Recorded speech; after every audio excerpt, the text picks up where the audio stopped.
All right, and we are live, and it's Noodle Free Mondays, the Mr. C Bday edition. My birthday was yesterday. I just turned 48 years old, and also our noodle of the week this week is Cornell West. I spelled it corny. I mean, maybe he is corny. I might leave it like that just because it's funny.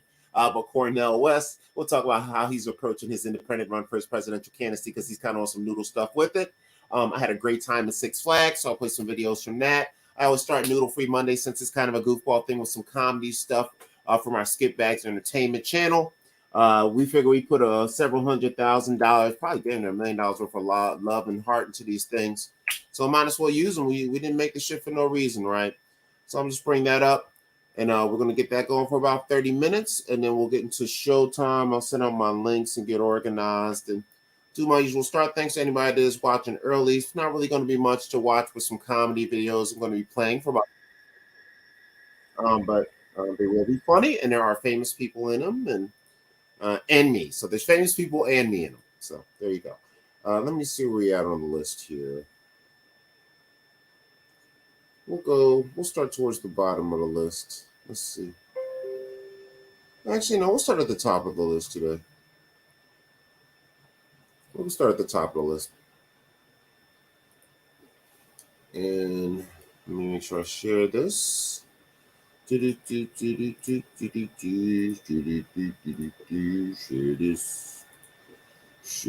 Share this.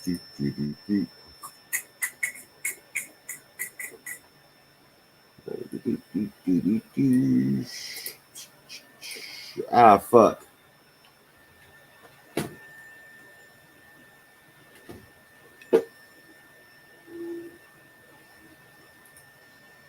There we go. See, good. Hit that. Sorry, guys. I'm taking so long to get myself together here. We build while we fly. I should play some music or something. I play music in the background while I'm organizing. So.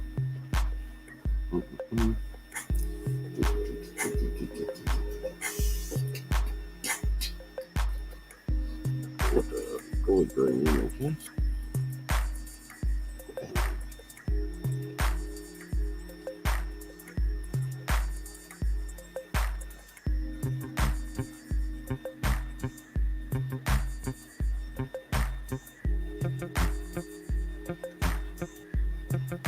All right. This video going, talk to starts in a bit. Wait for the quality is reasonable. I'll go 480 for the quality. Stop this piece of music and play the video.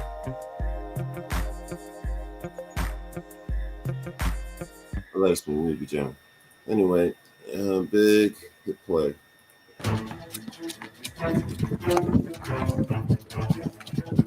Where is he?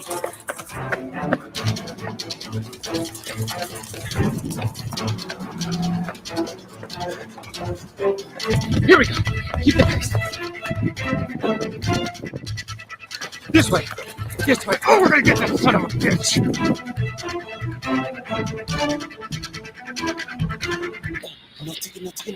No ticket. Yes! I made it! God! Where is he?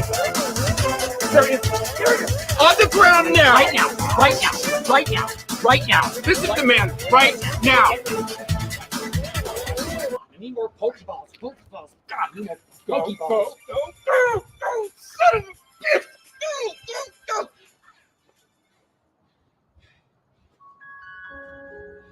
Hey man, how you doing? Good. How you doing?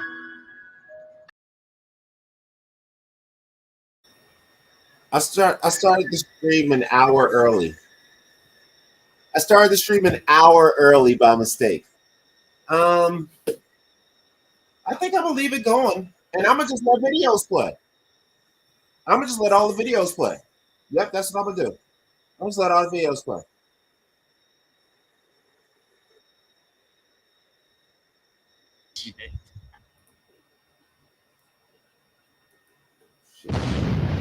It's no surprise.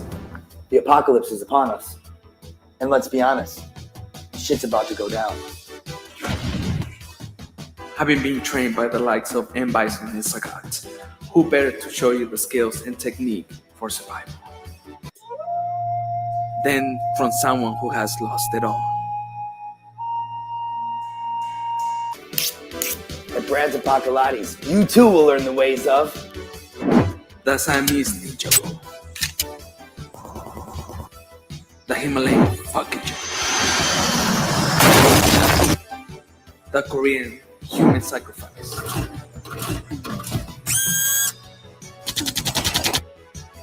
the China ninja star,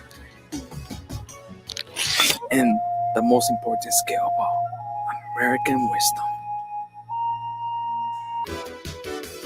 So if you lack the physical strength to outstand Korean drones, zombies, even your neighborhood crackhead, join Brad's Apocalypse. Your life depends on it. Call 188-APOCALYPSE. It's an Arby's number, but they know me.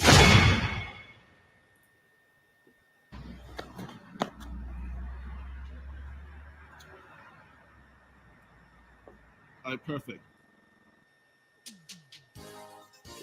Oh shit! Yes! Yes! Hey, shit is definitely popping off now. This calls for a celebration. Random friend, order some pizza. Wait a minute. You know, every time we order, it take like 2 hours, yo. Yeah, man, you right. Au contraire, we can just get my white guy. What white guy? No. My white guy. Hey guys. All right, what's the situation? White guy. We need to get some pizzas over here, but we need it here in white people time. No problem. How's it going? Yeah, we're gonna need 3 medium pizzas over here. If you can do that for us. Hey buddy, how you doing, man? Hey, hashtag White Lives Matter. You know what I'm saying? Hey, you think you can get 3 pizzas over here for us? Hey man, I'd really appreciate it. Thank you. All right, 15 minutes and they're on the house. The white guy does it every time. Oh, wait. Tell me more. 1-800-WHITE-GUY assists in talking to white girls who don't date black guys yet, seating at restaurants, acquiring loans, buying condoms, run-ins with the police, moments of sympathy, hitchhiking, finding the remote, even the cure for AIDS. Just ask Charlie Sheen. That's right, 1-800-WHITE-GUY. White privilege for everyone. And he doesn't sleep. He runs off of pure white power. All right, fellas, we need to get this pool dug out by 3 p.m., so no slacking like usual. You hear? No prob, Rick. We're on it. All right. Hey, is it true that we're digging on an ancient burial ground? Yeah, I think Brad's right. I think this is an ancient Tokioli tribe's ground. Look, I don't care what we're digging. I would dig up my own grandmother if I got paid for it. You hear? We two get down there and dig. You know, I hate smoke. It's the absolute worst. Jesus Christ. How's it going, morons? Going good, Rick. Thanks, man. Yeah. He's a nice dude. Yeah. Sky. Whoa, I think I found something. Oh, Whoa, like an old-ass pipe. whoa. Hey, there's still some green in there. Do you think we should... Okay.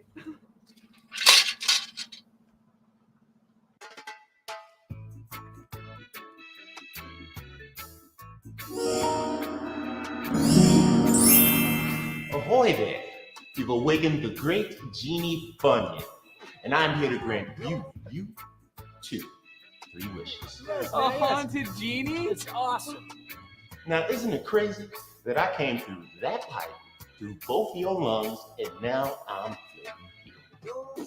Oh, dude, you got your mind blow juice on my I'm hat. sorry. I know, crazy, right? So what's your first wish, my masters? This is you, man. This is you. Okay. Genie, we're tired.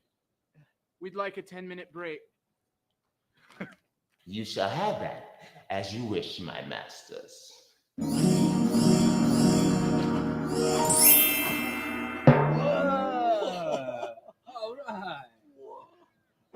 Are you kidding me? You wasted one of your wishes on a damn 10-minute break? Why didn't you ask for $1 billion? You would have never had to work again. Oh. Yeah.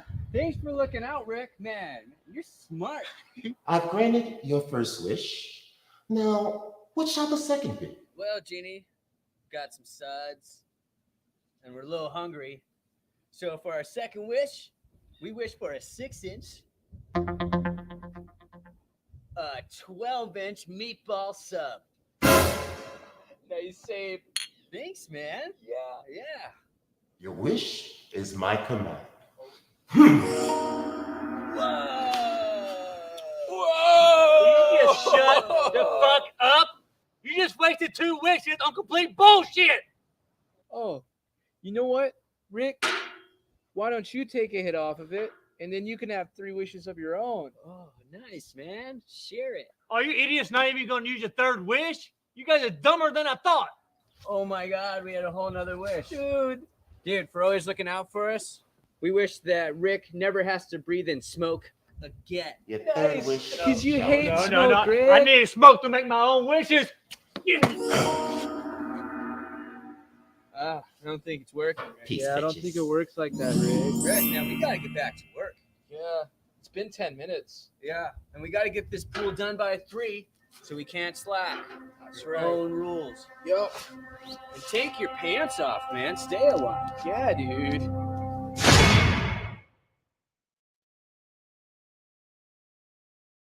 All right. It's the Skit Bags Fast 5 with my man JD, the godson, sticking and moving with the Rock M&B on his shirt. So you ready for the Fast 5 questions, JD? Let's do it. That's what I'm talking about. So what's your personal style of comedy? I'd say influence of improv, on the spot, in the moment, with the God. That's what I'm talking about. So who inspired you to be in comedy? Is there a particular person that set you off in the game? Of all the people, ultimately, right now, I would say Jim Carrey. Definitely. Wiry, phenomenal, physical. Great. And what would you tell a new stand-up comedian coming up in the game? What would I tell him? Yeah, what would you tell him? If you got the courage, keep going up. Don't be afraid to walk off when you're done. Don't be afraid. Even if you got 3 minutes and you only had 2.5, just walk the fuck off. Just keep grinding, keep grinding, keep grinding. If you really mean it and you really mean it, you're going to do it. You're going to keep doing it. That's what I would say. Just Hammering away. That's what I'm talking about. anchor it. That's what I'm talking about. Where you from, guy? What part of comedy put you in the world? What's your style? What would you say it again? Seattle, Washington is where I'm from. 206. We got Joel McHale represent for us. We got, Kyle Catan for Chris Catan, for example. But I want to be the first person that's from Seattle that is improv, and improv is my jam. So all of my comedy is improv. Excellent, Everything. excellent. By the way, I saw Chris Catan walking down the street looking wild a little while back. Anyway, so Yes. why don't you give me 6 words that begin with S? 6 words that begin with S. Super, superior, standard, supplementary, successful, Come on. sexy. Yeah. Sexy. That's right. Sexy. Sexy. JD, Sexy. that 6 words begin with us. The Skip Bags Fast 5. You killed that shit. Yo, you got anything you want to tell people on the social media word about you? I love you. Welcome to the future audience. Look forward to the future player when he's on Saturday Night Live, and then we will all be together in the future. Where can they find you, JD? You can find me on Instagram, future_player_JDK. Future_player JDK. That's me. That's what I'm talking about. The JDK killing the Fast 5. Got the 6 words. Doing the Skip Bags Radio. Street Team Entertainment. We fucking with it. The thing don't show up the Comedy Store. Break it down. We out. The God. Whoop, whoop.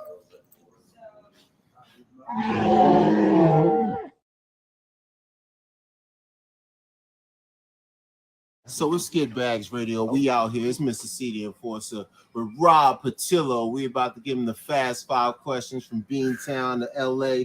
You ready for the Fast 5, Big Rob? Let's go. That's what I'm talking about. So what's your personal motivation for doing comedy? Arting, collecting people and friends, and having a nice scene that I can be comfortable in. Look at me. I mean, eccentric. I need to be around people who are creative types. That's what I'm talking about. And what would you tell a new stand-up comedian coming through the ranks?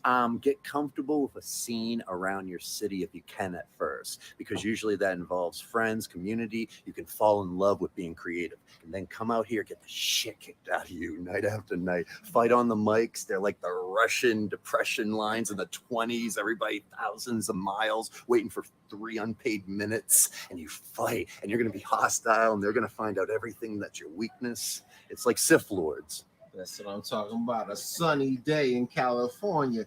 How would you describe your style of comedy?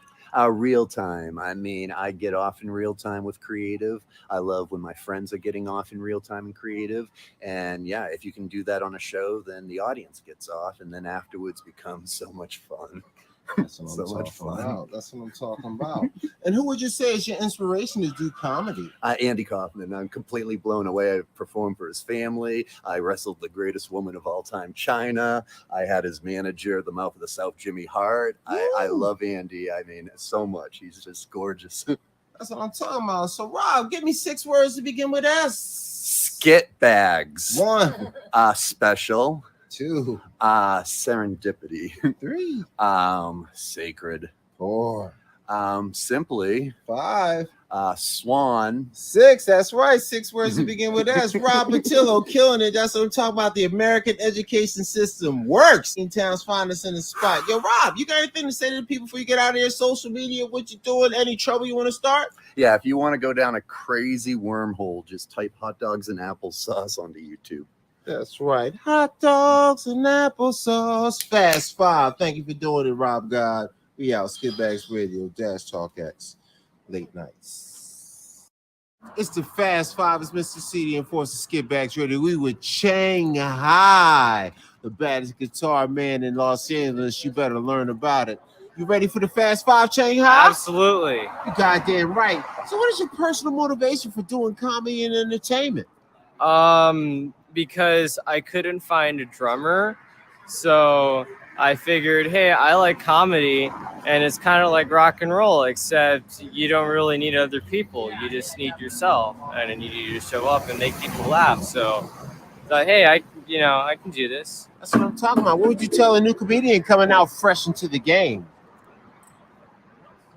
Open mics are nice, but attach yourself to a project or make a project, because your worth is going to be determined by the stuff you put out. And you can talk about Netflix specials, you can talk about HBO specials, but to be fucking honest, just do a show, put out an album, write a play, do something. Just do something. Do something. Do something. That's what I'm talking about. And who was your inspiration to get into entertainment and music and comedy? I mean, like guitar or comedy, because they're kind of... Well, whatever. What comedy for right now? Oh, comedy? A couple people. I grew up watching Dave Chappelle a lot. Yeah. Then later I discovered, Richard Pryor, Louis C.K., Doug Stanhope, Bill Burr, Ralphie May, Ari Shaffir. So nice, a plethora of talent. So give me 6 words to begin with S. To begin with what? S. 6 words to begin with S. Shit, stalker, sand, sorry, silly, sister. There it is. 6 words to begin with S. Shanghai, thank you for doing that shit. Anything you want to tell people on the social media about your band, about your group, how to find you? What you got to say about it, Shanghai? Okay, the band is called Menace Hour. We're looking for a drummer, but once we do have a drummer, we're going to start playing some live shows in Arizona and California. So be on the lookout for that. And we're just going to finish up our new record. And, it's featuring a cool guy from Canada on drums. So, check it out. There it is. Skitbags Radio, Shanghai, lasting it out at the Comedy Store. Smooth, comfortable grooves. Holla at your boy.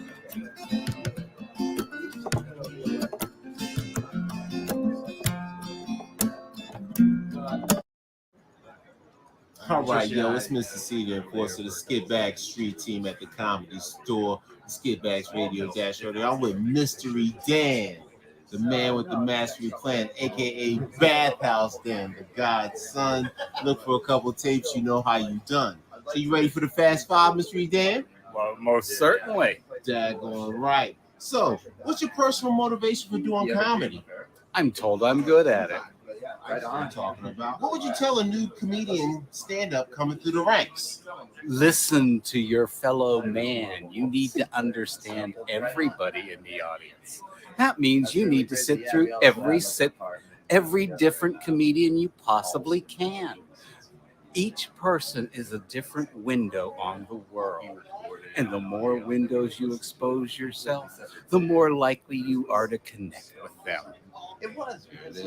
That's what I'm talking about. How would you describe your style of comedy? Mostly character sketch comedy. So who was your inspiration to be a comedian? Oh, without a doubt, my father. He was hilarious. Nice, nice. And give me 6 words to begin with S. Snakes, snails, single, shells, sailing, super surprise. There it is. Dan is well educated and a form of brilliance. Thank you for doing the Skid Bags Radio Fast Five. Yo, Dan, you got any social media, anything you want to tell the people before you roll out? You can follow me on Instagram at _Mystery Dan, and I will promise to follow you back. You can also see me on the YouTubes. Check out Mystery Dan's Set 1 and Mystery Dan's Yellow Aura. There it is. That's why get us a yellow aura all over you. Skid Bags Radio. Although it's actually Mystery Dan's Neo-Nazi Love Routine. I misposted the title. I love this guy. Mystery Dan, Bathhouse Dan. See him in the dark, baby. We out. Skid Bags Radio. Thank you. I came to the show and I was just. Yeah, it's Mr. C, the enforcer, aka Poppy Carlo, the Skid Bag Street team for Dash Radio and Skid Bags Radio. I'm here with Jeff from Ad Stitch. What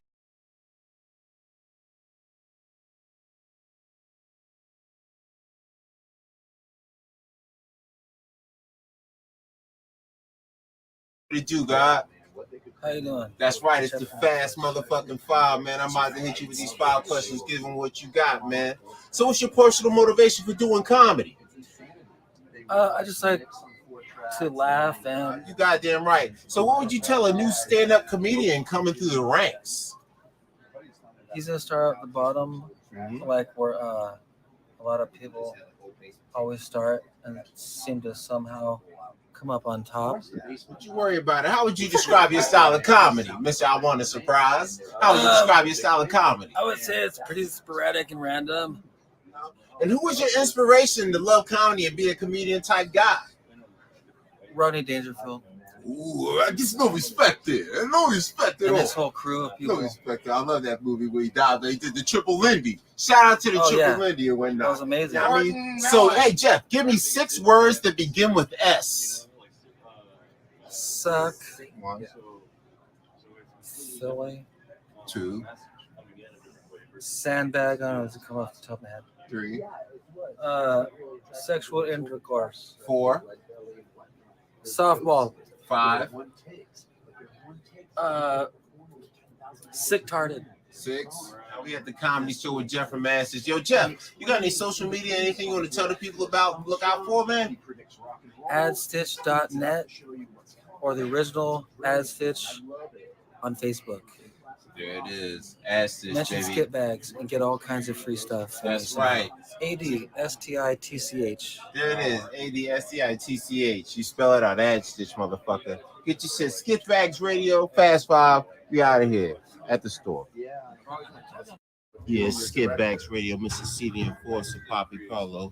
We walking up on Miss Deanna Holtzman at the Comedy Store. A wonderful talent out here causing trouble. I got a few questions for you, darling. It's called the Fast 5. You ready for it? I'm ready. Goddamn right. What's your personal motivation for comedy? To express my innermost, darkest secrets in an acceptable fashion. Excellent. And what would you tell a new comedian coming up through the stand-up comedy ranks? To just feel yourself on stage and not worry about the shitheads. There's gonna be haters out there. You just gotta do your own thing. All right. So how would you describe your style of comedy? It's pretty physical. I'd like to incorporate some yoga interpretive dance in there at some point. And self-deprecating, observational, not raunchy. I don't like it when women are raunchy unless they're clever. That's good, but I don't like it because it's like we have nothing to prove to anyone, to the men or anybody else, you know. So it's more goofy and a little absurdist at times. And who was your inspiration to be a comedian? Oh, geez. My friend Rashid Stevens. He's the one who got me into it. He's my producing partner. I produce film and TV, so. Well, there you go. And give me 6 words that begin with S. I hate this shit. Okay, 6 words that begin with S. Salivating. 1.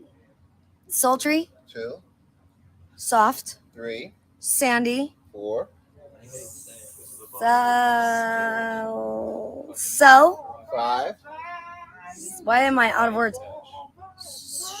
I can do an SH, right? Yeah, whatever. Anything with S. School. School. There you go. 6 words that begin with S. Did I do the whole 6? It felt like 3. Oh my god. That's right. Deanna Holtzman, thank you, darling, for doing the Fast 5 with Skipbags Radio, Dash Radio, Skipbags Street Team.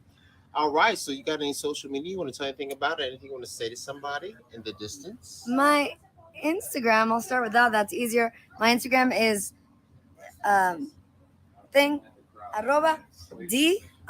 Holtzman. That's spelled HO.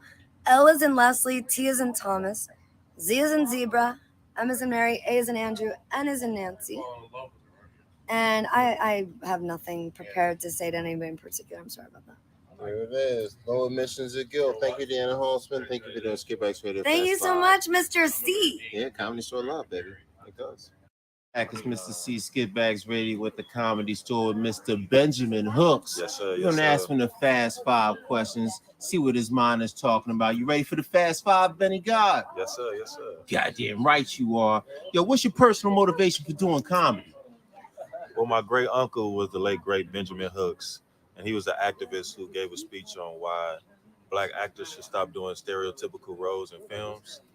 So I kind of want to go in that vein of, you know, Black excellence and representing Black people in a dignified manner. So that's pretty much my inspiration. Well, that's what I'm talking about. What would you tell a new stand-up coming up through the comedy ranks? Stick with it. Be yourself. And as Bob Saget told me, be as honest as possible. Right, that's what I'm talking about. Bob Saget, that's a dirty motherfucker right there. Yeah, I learned he was pretty raunchy. So how would you describe your style of comedy? I would describe it as political. I want to be like an activist and somewhere in between Dick Gregory and Jim Carrey. What's your inspiration to be a comedian? I think Dave Chappelle, Andy Kaufman, and Jim Carrey. Yeah. That's what I'm talking about. So give me 6 words that begin with S. Sex, salmon, super, salivate, Seattle, C. What's your social media so they can find you? My social media on Instagram is Hollywood_Hooks. You can find me on Instagram. Sooner or later, I'm gonna get a Facebook, but I'm gonna start a whole network. It's gonna be called the Hooks Network on Facebook, and sooner or later I'll get on Twitter. But for right now, I'm focused on my career and strengthening my comedy game and stuff like that. So, excellent. Well, yes, thank you, Mr. Hooks, for doing the Skipbags Fast pleasure. 5, man, at the Comedy Store. I think he might be a pimp or a vampire, but I don't know. So let's let it roll out. Thank you, Skipbags Fast 5. Yes, sir. EGC, it's Mr. C, the enforcer from Skipbags Radio, Dash Radio, the Skipbags Street Team. I just want to ask you a few questions. Is it okay if I ask you a few questions? Yeah, I heard about you guys, man. Hell yeah, I'm going to get you down with what we call the Fast 5, man. We got 5 quick questions for you to get down with. So tell me, what's your personal motivation for doing comedy? Well, I don't know, man. Well, you know, it's like I got into it when I was on radio. People saying, hey, GT, you're funny. Why don't you come back? They kept on putting me on radio over and over and over. They're like, one day they're like, "Hey, GT, you ever thought of doing comedy?" And I was like, "No, never." So I hit up a comedy club. I realized it wasn't that hard. That's what I'm talking about. And what would you tell a new stand-up comedian coming up through the ranks? New stand-up comedian coming up through the ranks. Man. GT. That's the only one. I'm the hottest thing coming up right now, bro. Trust me. GT, man. So how would you describe your style of comedy? My style of comedy is pretty I'm kind of an outgoing and raunchy. I like being nasty. I'm a nasty comic. That's what I'm talking about. And who inspired you to be a comedian? Who inspired me to be a comedian? Dice. I always liked Dice. Andrew Dice Clay. You know, his style of comedy. I came into the scene acting like Dice, being like Dice, and I wasn't really totally acting like him, but I was just came to the scene and I was getting banned left and right. Inspired. Yeah, so I was inspired by Dice, and I thought, you come in here, say the things he used to say, and you'll be fine, but not really. You'll get banned. Yeah, banned quick. So last question. Give me 6 words that begin with S. 6 words that begin with S. Mm-hmm. Suck.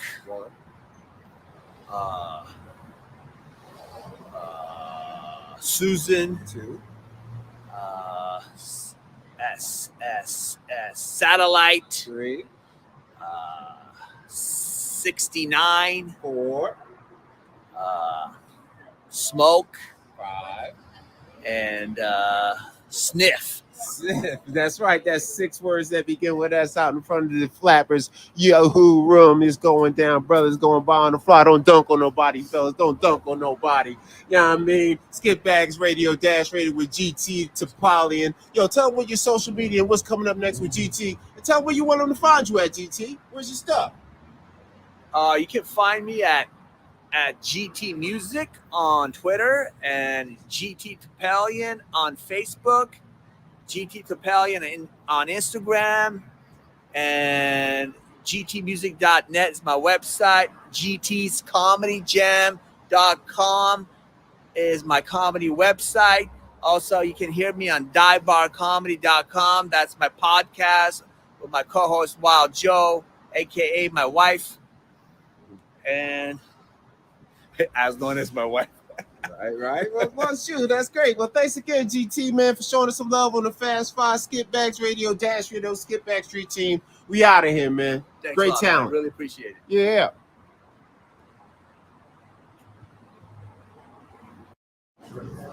All right. It's Skip Bags Radio. It's Mr. CD and Force Dash Radio Dash Talk X. I'm here with Ray Shupska, the godson and whatnot. And he's about to get hit with the Fast 5 at the comedy show. You ready for the Fast 5, Ray Gunn? Yes, I am. Goddamn right. So what is your personal motivation for doing comedy? Love. That's what I'm talking about. And what would you tell a new stand-up comedian coming up through the ranks? Be passionate. That's what I'm talking about. And how would you describe your style of comedy? I just hit you with the truth, and that's funny. That's what I'm talking about. And who was your inspiration to do comedy and entertainment? Jack Black. Jack Black, Tenacious D. The Tenacious D show just got me. Nice. So can you give me 6 words to begin with S? Shupska, Save, Stevens, Sanctity, and Salvation. Can you give me 6 words to begin with S while using your guitar while playing the note? Supersonic, saviors are salivating, severed, sweet, sins, succulently, savagely. That's all right. There it is. That's talent right on the fly. Ray Shupska, you know what I'm saying? The godson. Thanks for coming out. He playing this out. It's Skip Bags Radio Dash Talk X. Good guitars, good groove, new fam, LA lifestyle. We out here at the comedy store, all kind of talent all everywhere you look. Left to right, the Skip Bags Radio Dash Talk X, the Skip Bag Street team, Fast 5, Ray Shupska, baby. Yo, you got your social media to tell them about, Ray? Nah, man, I don't do it. That's right, Ray Shupska. Learn how to spell it, baby. That's right. I got a Facebook, but Ray Shupska. How you spell Shupska, right? Shupska. You goddamn right. That boy can play the guitar. The guitar. You see it, ladies? You see it, ladies? Skipbags Radio. Holla at your boy. All right, so we got Punky Johnson here, Skipbags Radio, Skipbags Street Team in the spot, getting it on the gutter side. We got the Fast Five. We're going to bang out 5 questions. We're going to start it off. You ready? Let's go. What's your personal motivation for doing comedy? Me. What would you tell a new stand-up coming through the comedy ranks? Don't do it. How would you describe your style of comedy? Ignorant as fuck. Who was your inspiration to be a comedian? Motherfucking Richard Pryor, bitch. Yeah. And my mama always saying jokes in the middle of beating my ass. Nice. So give me 6 words that begin with S. Sexy, sassy, sick, silly, sadistic, sophisticated. Boom, there it is. That's right. Let's thank Punky Johnson and whatnot. Skipbags Radio. Thank you for doing our Fast Five. Great work, great show tonight, and way to tear down Cluster Fest. Oh man, the best. Right Thank you future. so much. Love.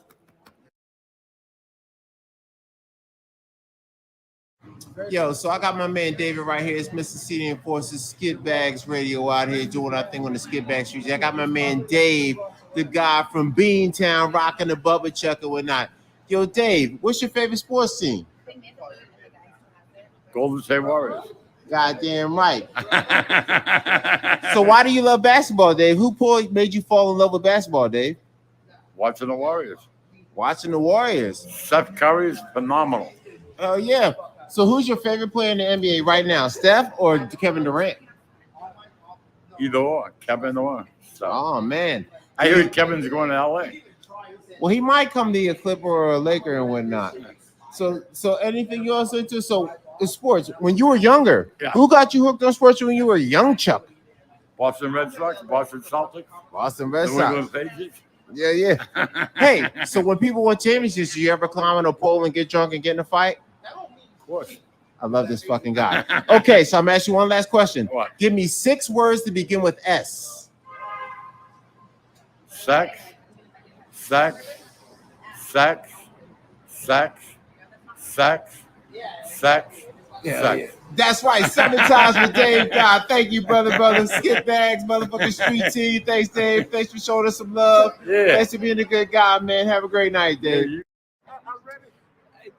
All right, it's Skipbags Radio, Skipbags Street Team with the Kenny Lion, the godson, hooded up and ready to go. About to give the fast flow to the Fast Five for the Skipbags Radio Dash Run. So first question, Ken God, what's your personal motivation for doing comedy? Man, my personal motivation is get out of the mud that I'm all up in, man. You know, I feel like I got a piece of gold that I'm willing to sell for a big check. There it is. And what would you tell a new stand-up coming up through the comedy ranks? I would tell them, hey, how's about you make a friend in me and we'll go to open mics, especially if you got a car, man. I'll take you all up and down the motherfucking open mics, yo. I heard that. And how would you describe your style of comedy? My style of comedy is dangerous, okay? It gets you kicked out, it gets you banned, and it gets you in a world of just a lonely, depressing state of mind. Nice. Who were some of your inspirations for you to be a comedian? My favorite comedians would have to be Bernie Mac, Richard Pryor, Rick Shapiro, and Brody Stevens. R.I.P. Brody Stevens. Brody, the godson. The That's God. right. And give me 6 words that begin with S.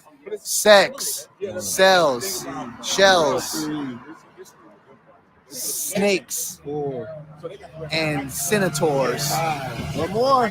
And how about this? Shelly. There it is. Boom. That's the word to begin with S. I don't know why it That's took me right. a while. Kenny Lion. 6 words to begin with S on the Fast Five Skipbags Radio. It's all right. It's part of the groove. Yo, you got any social media you want to tell them about, Ken God? Yeah, I got a bunch, man. Yo, I got Bandgirl, BANNEDGURL. Girl spelled a little different. And that's an Instagram private account. Go ahead and request. I'll accept it. Then I got my Kenny Lion, KENNYLION, and Kenneth Leon, TKD. You can see that on the Kenny Lion thing. We got Facebook, Kenny Lion, Facebook, Freddie Prince. You'll see my face on that thing. And Instagram, Kenny Lion. I already said the Instagram. Twitter, Kenny Lion, Kenneth Lion. Find me on all that stuff. I got an Anchor podcast that'll be right there on Anchor on your mobile podcast. Check it out, baby. Yeah, there it is. Kenny Lion, Skip Back. Alrighty, right. So it's Skip Bags Radio, Mr. CD Force, the Skip Bag Street team at the Daggone Comedy Store. I got the Cliff God out here letting them know what to do. Chi-Town's finest out this motherfucker. We're going to do the fast Ugliest too. 5 banging questions, and I'm going to hit you with them. So what's your personal motivation for doing comedy? The art form, man. Making people laugh. You know, when you can. You have your good days, your bad days, but it's the art form. It's always the art form. What you put on paper. Nice. Or, you know. Nice. So what would you tell a new stand-up coming through the ranks? Ooh, keep at it. Keep at it. Keep at it. Humble yourself. That's number one. You humble yourself to the craft. And I would say once you do that, everything will come to you if you just humble yourself. Be humble. You're going to have your good days, your bad days. But not just stick with it. Learn it. Be humble. You're going to grow. You know, just simple. So how would you describe your style of comedy? Ooh, silly. Different than what I look. Just real silly cat. Observational a lot. Like writing. Yeah. So that's pretty much, I guess it comes from my brain. There it is. It's funny. If it make me laugh, I'm gonna try to make you laugh with it. If you don't, you don't. If you do, you do. Right. So who was your inspiration to make you want to be a comedian? I don't have one. But for me, name a couple. Yeah. For me, well, definitely Pryor. Yeah. Just listen to his shit. Just a funny cat. He was a shit talking cat. That was love Dave Chappelle. Another shit talking cat. Cat Williams. I mean, not just hot cats. Like even up here, Don, my guy, because he can perform his ass off. He's a hilarious motherfucker. There's some motherfuckers I'm not even mentioning, but just put him in all those realms. And even if it's a comic I didn't mention, it's not even just those are the ones. Are those my are the thing. pieces. You know? That's Yeah. So give me 6 words that begin with S. Damn. Style. Safety. Streets. Smarts. Sense. No, that one was too obvious. Fuck it. Sex. There it is. That's the last one. That's what I'm talking about. That's Fast 5 from Skip Bags Radio Comedy with the Cliff God. You want to tell them some social media or something, Cliff? You can hit me up on Cliff_Keith247 on Instagram and give me y'all the rest of my shit because it's secret and I gotta let you in as you probably start whining and shit about the shit I say. Fuck y'all. Peace. That's right. Boom. Dash Radio. All right, yo, it's Skip Bags Radio, Mr. CD, of course, to the Skip Bag Street team with Lil Bruh. We about to go through what we call the Fast 5. I'm gonna hit you with 5 questions. You give me your best 5 right out the box. So, what's your personal motivation for doing comedy? Passion. Love talking about a little bit about this. What would you tell a new stand-up comedian coming through the ranks? Work hard. Don't do it for money or fame. Right. Learn the crowd. Right. How would you describe your style of comedy? Raw. There you go. And what was your inspiration to be a comedian? I was born to do this, man. Like my whole life, I knew I was supposed to do stand-up. Yeah. So give me 6 words that begin with S. Snake, sucker, swirl, strawberry, straight. Damn. Let me think of one more. Screw. DJ Screw. 6 words, Lil Bruh. And thanks again, man, for doing our Fast 5. Appreciate you for having me on, Lil Bruh. What's your social media, Lil Bruh? H-Town, the real Lil Bruh. LILBROUGH. That's right. You can find me anywhere. Lil Bruh. Appreciate it. There it is. That's kind of that's right. Thanks, God. Yeah. United. Oh, yeah. So it's Mr. C, and Fortune here with Christian, the God's son. We doing the Fast 5 for Skip Bags Radio, Dash Radio. I'm gonna ask you a few questions. You're gonna get it down. You ready, Chris? Ready as I ever be, man. Hell yeah. So, where you from, Chris? I'm from Charlotte, North Carolina. Hell yeah. So, what would you tell a comedian that's coming up fresh in the game and how to move forward? You just got to keep getting in your reps. Nice. Like, you got to keep going to open mics, even if they're shitty. You got to keep doing it, keep getting on stage, keep writing, write every day. Nice, nice. So how would you describe your personal style of comedy? My personal style of comedy is a mix of observational humor and, just basically being black in America. Nice, like Chocolate Seinfeld. I like that shit. So who is your main inspiration as a comedian to make you do what you do? Gotta be Dave Chappelle, the guy, man. So good. He's so fucking good. Nice. So, last question. Give me 6 words that begin with S. 6 words that begin with S. You have sign, you got serpent, you got 7, you got 6, you got Skittles, you got snacks in general, and you got stars. Nice. Now, one last close. Chris, where can we find you on social media to see what you do, God? Let's see. You can find me at Christian Wisseh, WISSEH, because I always have to do that, on Twitter and Instagram, and I'm building a brand new website, which will be great for all you folks. Nice. Well, thanks again, Chris, for giving us some love. It's Get Back Radio Dash Talk X Fast 5. Did a great job. Keep killing it. Go for your Roz. Never let it stop. All right. Big shot. Thanks, bro. In here they whole life, so it's home. Yeah. So what is one of your favorite connections that you made in LA since you've been here? Well, of course, Snoop Dogg. There it is. Yeah, and it was organic, Yeah. I came out here, you know how we rock, and all I do is me. But it was like, it attracted, it reach for the stars until the stars reach out to you. Right. So what are the people that don't know about twins want to know that you want to tell them? What do they don't know that you want to tell them so they know who you are? That's a good question, man. I'm just serving my purpose. We happen to cross paths, then hopefully I'm gonna spark something on you, for the better. Excellent.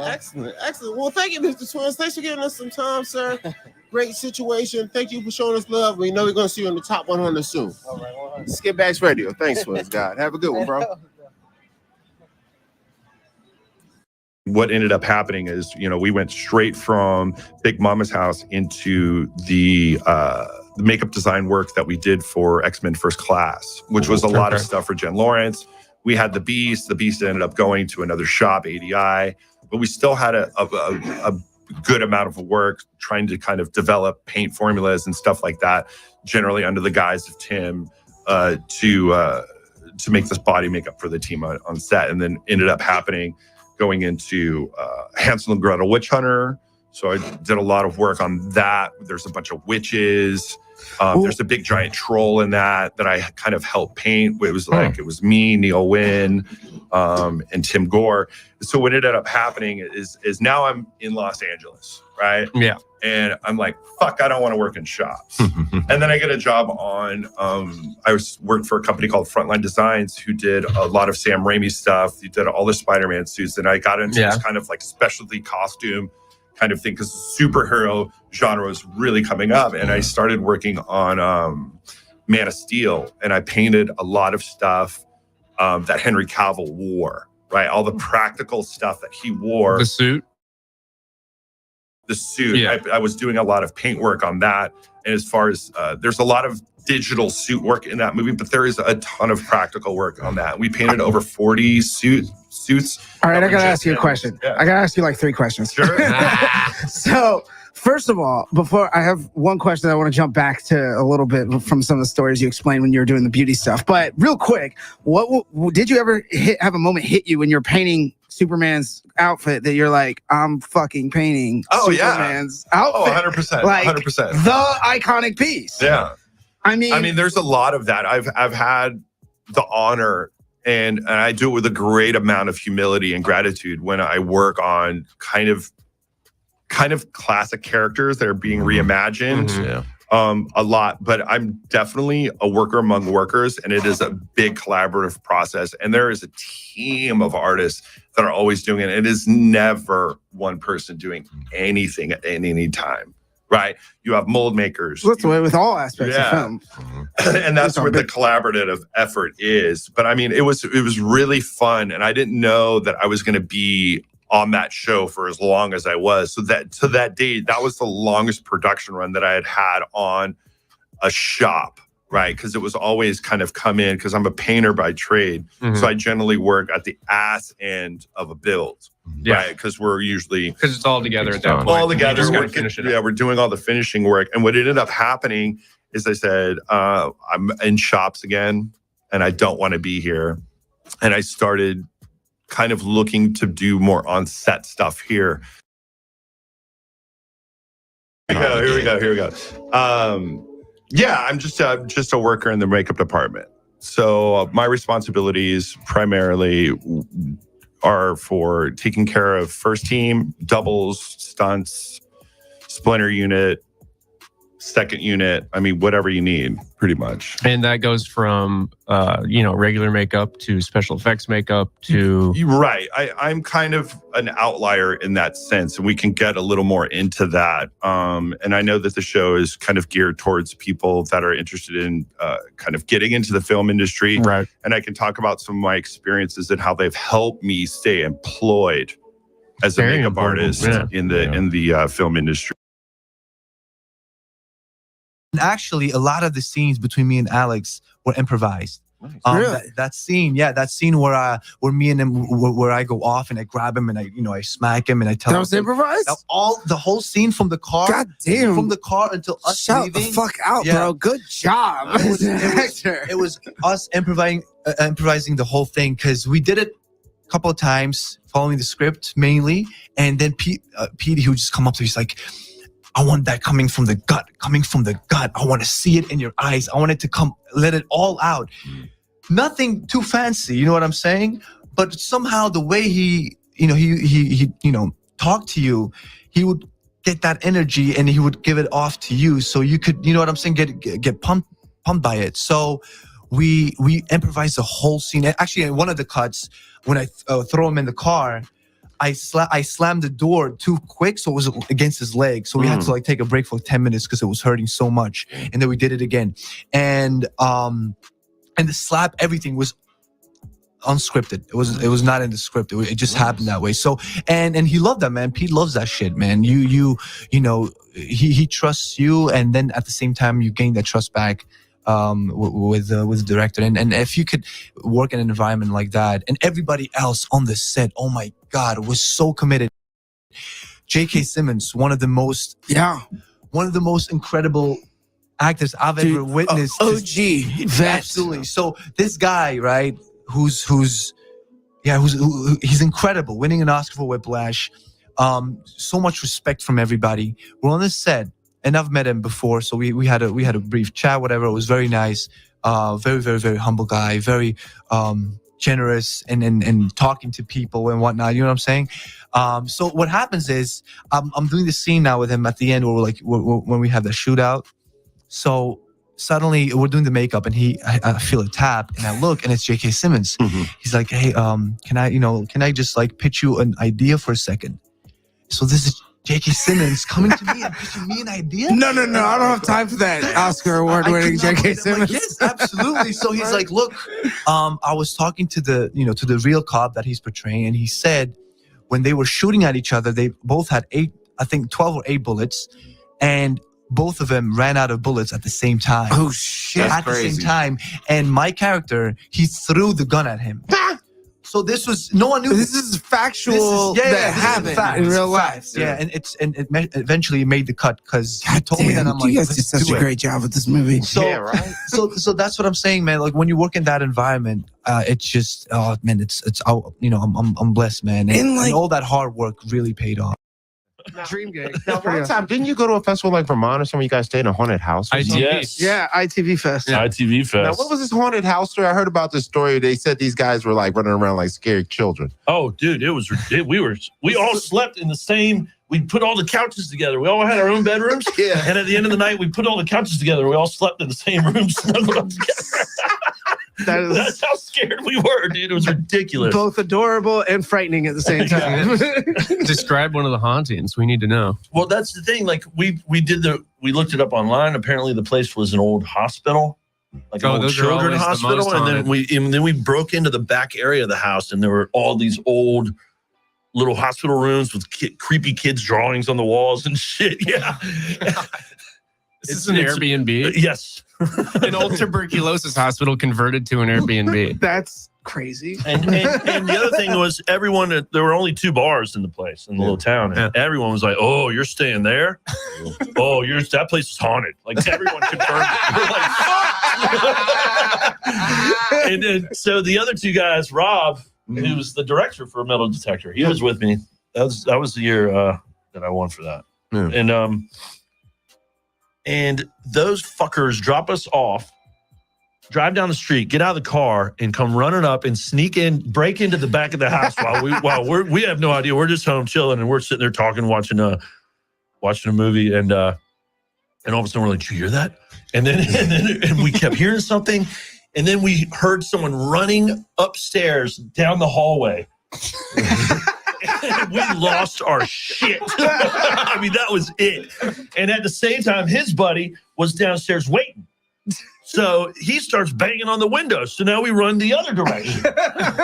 And then finally, I'm like, fuck it, I'm out of here. And so I go out and I get on the phone. And keep in mind, I'm also calling Rob to make sure. At one point, we're like, they're fucking with us. They're totally fucking with us.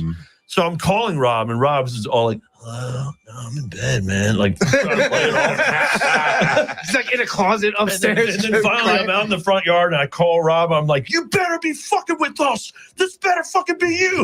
And then he could tell I was about to lose my shit. And he comes running out. And I'm like, motherfucker. Y'all said something else like real kind of happened after that or something, or no? Or that's Neil. Oh yeah. That's Neil seeing some stuff. Yeah, he said he's seen some crazy stuff. And he even has a whole video. He filmed like a majority of that because we were already fucking around with this camera, and he has all that happening on the camera. Does he have footage of like orbs or like an apparition or something? He's got footage of it. A couple clips. Yeah. Really? Yeah. Did a movie with, they're bringing back I Got the Hookup with Master P. Oh yeah. Really? And so I'm the button in the end of the second one, and they're shooting a third one in the next month or so that I'll be in throughout. Wait, I Got the Hookup 3? Uh-huh. Oh, so he's really serious. Because it was it Fat Boy C and somebody else was like the main stars or something? I had a scene with Mike Epps. And what the greatest thing about it is I play the toe-sucking bandit. So I'm like the token white guy of any black comedy. And I break into houses and steal jewelry and cash. And if someone happens to be sleeping in the bed, which is like this, it was this beautiful Dominican model. Yeah. Rosa Acosta is her name. And I can't help myself, and I have to suck on them toes. That's your calling card. So I got that going on. Big news is our show Pros of Cons. Yeah. Yes. That's the biggest thing. We signed with a showrunner for 6 months. Now explain to the average person in Idaho what a showrunner is.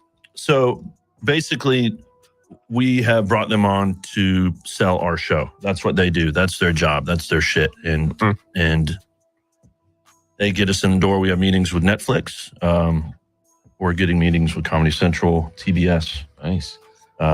Hulu's, all the fucking shit. Yeah. So let's bring it back and talk about pros and cons a little bit, because I want to give a shout out that you guys, Mike Hermosa, Lauren Bullock, and yourself were our inaugural first guests ever on this show. That's right. Thanks for what? Over a year ago, by the way, and thank you for that. I would direct our listeners to go view that episode, but tragically it was lost in the California fires. So it is not, the video and the audio is not available currently. That's why we have to have all you guys back on. So now we just have to shout out Hermosa. And Yes. And is there social for the show, like social media? Pros and Cons on Instagram, right? Yeah, it's on Instagram. It's the Pros of Cons on Instagram. I'm pretty sure it's the Pros of Cons. The Pros of Cons on on Instagram. I remember Very that funny from pilot. Yeah. Hilarious. Explain, give people a pitch.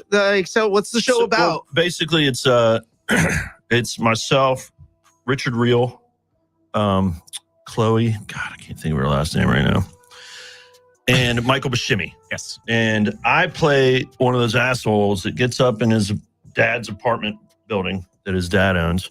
So I basically don't ever pay my rent. Mm-hmm. And I go out and dress up as a homeless man and panhandle. For income. For income, yeah. Those For people rent. do exist. Yeah. And For sure. and it's fun though because I also take a one-eyed dog around with me and we do street shows. The cutest one-eyed dog yeah. I've ever seen in my entire life. You'd by never the even way. know it was missing an eye. Right. Where did you start when you got out here? Did you have contacts? Did you... I came out with and keep in mind they filmed a lot in Charleston and in Wilmington. Like I'm even in some Dawson Creek episodes. Oh, that's nice. Hilarious. Nice. And I worked at Screen Gems as a security guard. I'll tell you a funny story, actually. I got fired personally from what's his name? It's real memorable. I know. Apparently. The guy that owns Screen Gems, his father was a famous director. And the point is, I was a security guard and I had like 3 jobs because I won that damn car, remember? And so I worked the 12 to 8 in the morning shift. And so to stay awake, and they gave me the keys to everything. Yeah. And they were filming Muppets in Space during this time.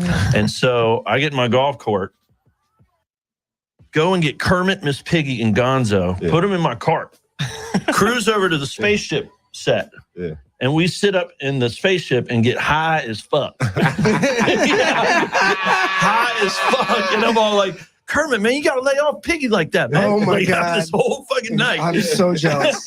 And then I put him back in the cart and put him away because, you know, puppeteers, they're fucking crazy. And so, I have the keys to everything. So I go into the guy's, God, why can't I remember his name? If you look up Screen Gems, it'll tell you who owned it. But I go into his office and I put my headshot in every drawer in his desk. and I get called the next day and they're like, you need to come in, please. Uh-oh. And I come in and it's him and he goes, I just had to fire you personally. And he goes, it's not about the ones in the desk, but you put them in the paper towel dispenser and I cut my finger on one of the damn staples. Because this is when you stapled your resume to the back of your headshot. This is old school. Yeah. And he goes, now come with me. And he walks me right next door to the Fincannon Associates who do all the casting. And they go, Mark Fincannon, come out here. This is the guy you need to meet. And he comes out and he goes, Kevin DeWitt. Yeah, because I go by there once a week with a FedEx envelope with my headshot and resume and run in frantically like, oh my God, I don't want to lose my job. This has to go to Mark right away. Once a week, like the 3 years I was out there. And it's a pretty good story. Right? Great story. Oh, Frank Capra. Yeah, Frank Capra Jr. Big fired name. me personally. Big name. That's an honor. Yeah. What is that festival process like, Mr. I'm the youngest producer to ever debut 2 features at Sundance in a single year? Forbes 30 under 30, Eric Fleischman. Yeah. Right. Can you guys all be my publicists? Collectively be my publicists? Yeah, hype team. What was the question? So what is the festival process like? Because you submit, like, once you're accepted and premiering it there for the young filmmaker who's never been to a festival, let's say their film gets accepted. Sure, What sure. do you expect? Like, So it's having gone to film festivals without films than with films. You know, you obviously realize how you should only go with films because it's like you're either a spectator or you're like treated like royalty. It's a real difference. So for like Sundance, you know, we've had films at Sundance and South by and Tribeca. Sundance is my favorite film festival in general, just because it's very small, not in terms of amount of people, but in terms of scope, right? It just exists on Main Street in Park City. It's like a mile. It's like a strip of land in the middle of the fucking like Valley of Death. And everyone is there, right? It's supposed to like South by is in Austin is just the whole city, right? Tribeca in New York is the whole city. TIFF in Toronto. It's the whole. It's not like you don't get a sense for like you could like I could go and walk down the street and go to a play. Sundance, it's just the film festival, right? There's nothing else there besides that. And so when you have a film in, as soon as you get a film in, you have to immediately hire a publicist, right? You have to hire a publicist for your movie, and the publicist gets to work immediately. You're dealing with logistics with the programmers. You have 120 people from the film that all want to come, and you only get 30 tickets. So you're dealing with tickets and logistics, and you're dealing with the press for the film, how to strategize it. The sales team is involved in the press as well because they're trying to give it the best positioning they can. And sort of this, it's so exciting, and it all accumulates to finally getting there. And it's very much, a producer's job is to produce at the festival. So your job is to organize. I mean, literally, when we were at Sundance, I had to organize everything from every single meal for every single film. Okay, where are we going for dinner this night? This movie's okay. Tonight, Carnage Park group is going to go to this restaurant at this time, and then from there, we have an event for slut. So like your calendar is just packed. And so during the days of the festival, leading up to the premiere time, you are running around up and down the street with your cast and your filmmaker, going to all these different interviews with the publicist. It's like you're kind of like almost like you're their publicist. You're watching. You're sitting in the corner. Don't say that, or like talk about this. I think this works last time. Because what's happening is at a film festival, all the buyers are looking at you. They're looking at you, and they're looking at all the other available properties that they can buy, and they're looking at the interviews. They're listening to the radio podcasts. They're watching the TV stuff. They're reading about it in the press. Whatever it is, and it's informing their decisions on will they want to buy your movie and for how much they want to buy your movie for. And so that all accumulates to the premiere. You're trying to pack that house, in Sundance, in the biggest theater, I think it's like 500, 650 people. It's like they're really, really massive theaters. Yeah. You want to make sure you're sold out, premiere, after the premiere, if all the buyers are there, sprinkled around. And so you need that premiere to have this electric feeling. People need to be applauding, screaming, clapping, whatever. If your premiere falls flat, buyers will walk out. My year, Swiss Army Man was there. And the famous story during the festival was in the first 30 minutes of the movie, most of the buyers left. Like, and that's typical, right? Yeah. You're a producer sitting in your own theater, and there's 150, 250, 350, 500, 650 people there. You see someone get up, that person's a distributor. Yeah. And that movie's not for them. And it's always like, you sit the fuck back there. You sit down in your fucking chair. Is that why you sit on the top? You sit in the back, you sit in an aisle so you can see them. You're like, what's up? What's up? Not for you? Not for you? Okay, cool. Yeah. Don't call me ever again. Have you ever had like a difficult artist, one of your actors that you're working with was kind of like a dick about the whole promotion process or anything that kind of was difficult to work with at all? Sure. And that's where we're going to end that conversation. The answer is yes, and you know who you are. Hip hop was my first love. When I started in the dance studio, to be on their competition team, you had to take everything. Yeah. And I refused. I refused. I was like, I only want to take hip hop. So I took hip hop for 3 years. At one point, I was taking all 3 hip hop classes, like the beginner, the intermediate, and advanced. Why? I don't know. But my mom and the studio owner pulled me aside, and they're like, okay, you're going to have to take something else as well because there's nothing else. And we think you'd be really good. And I was like, no, I just want to do hip hop.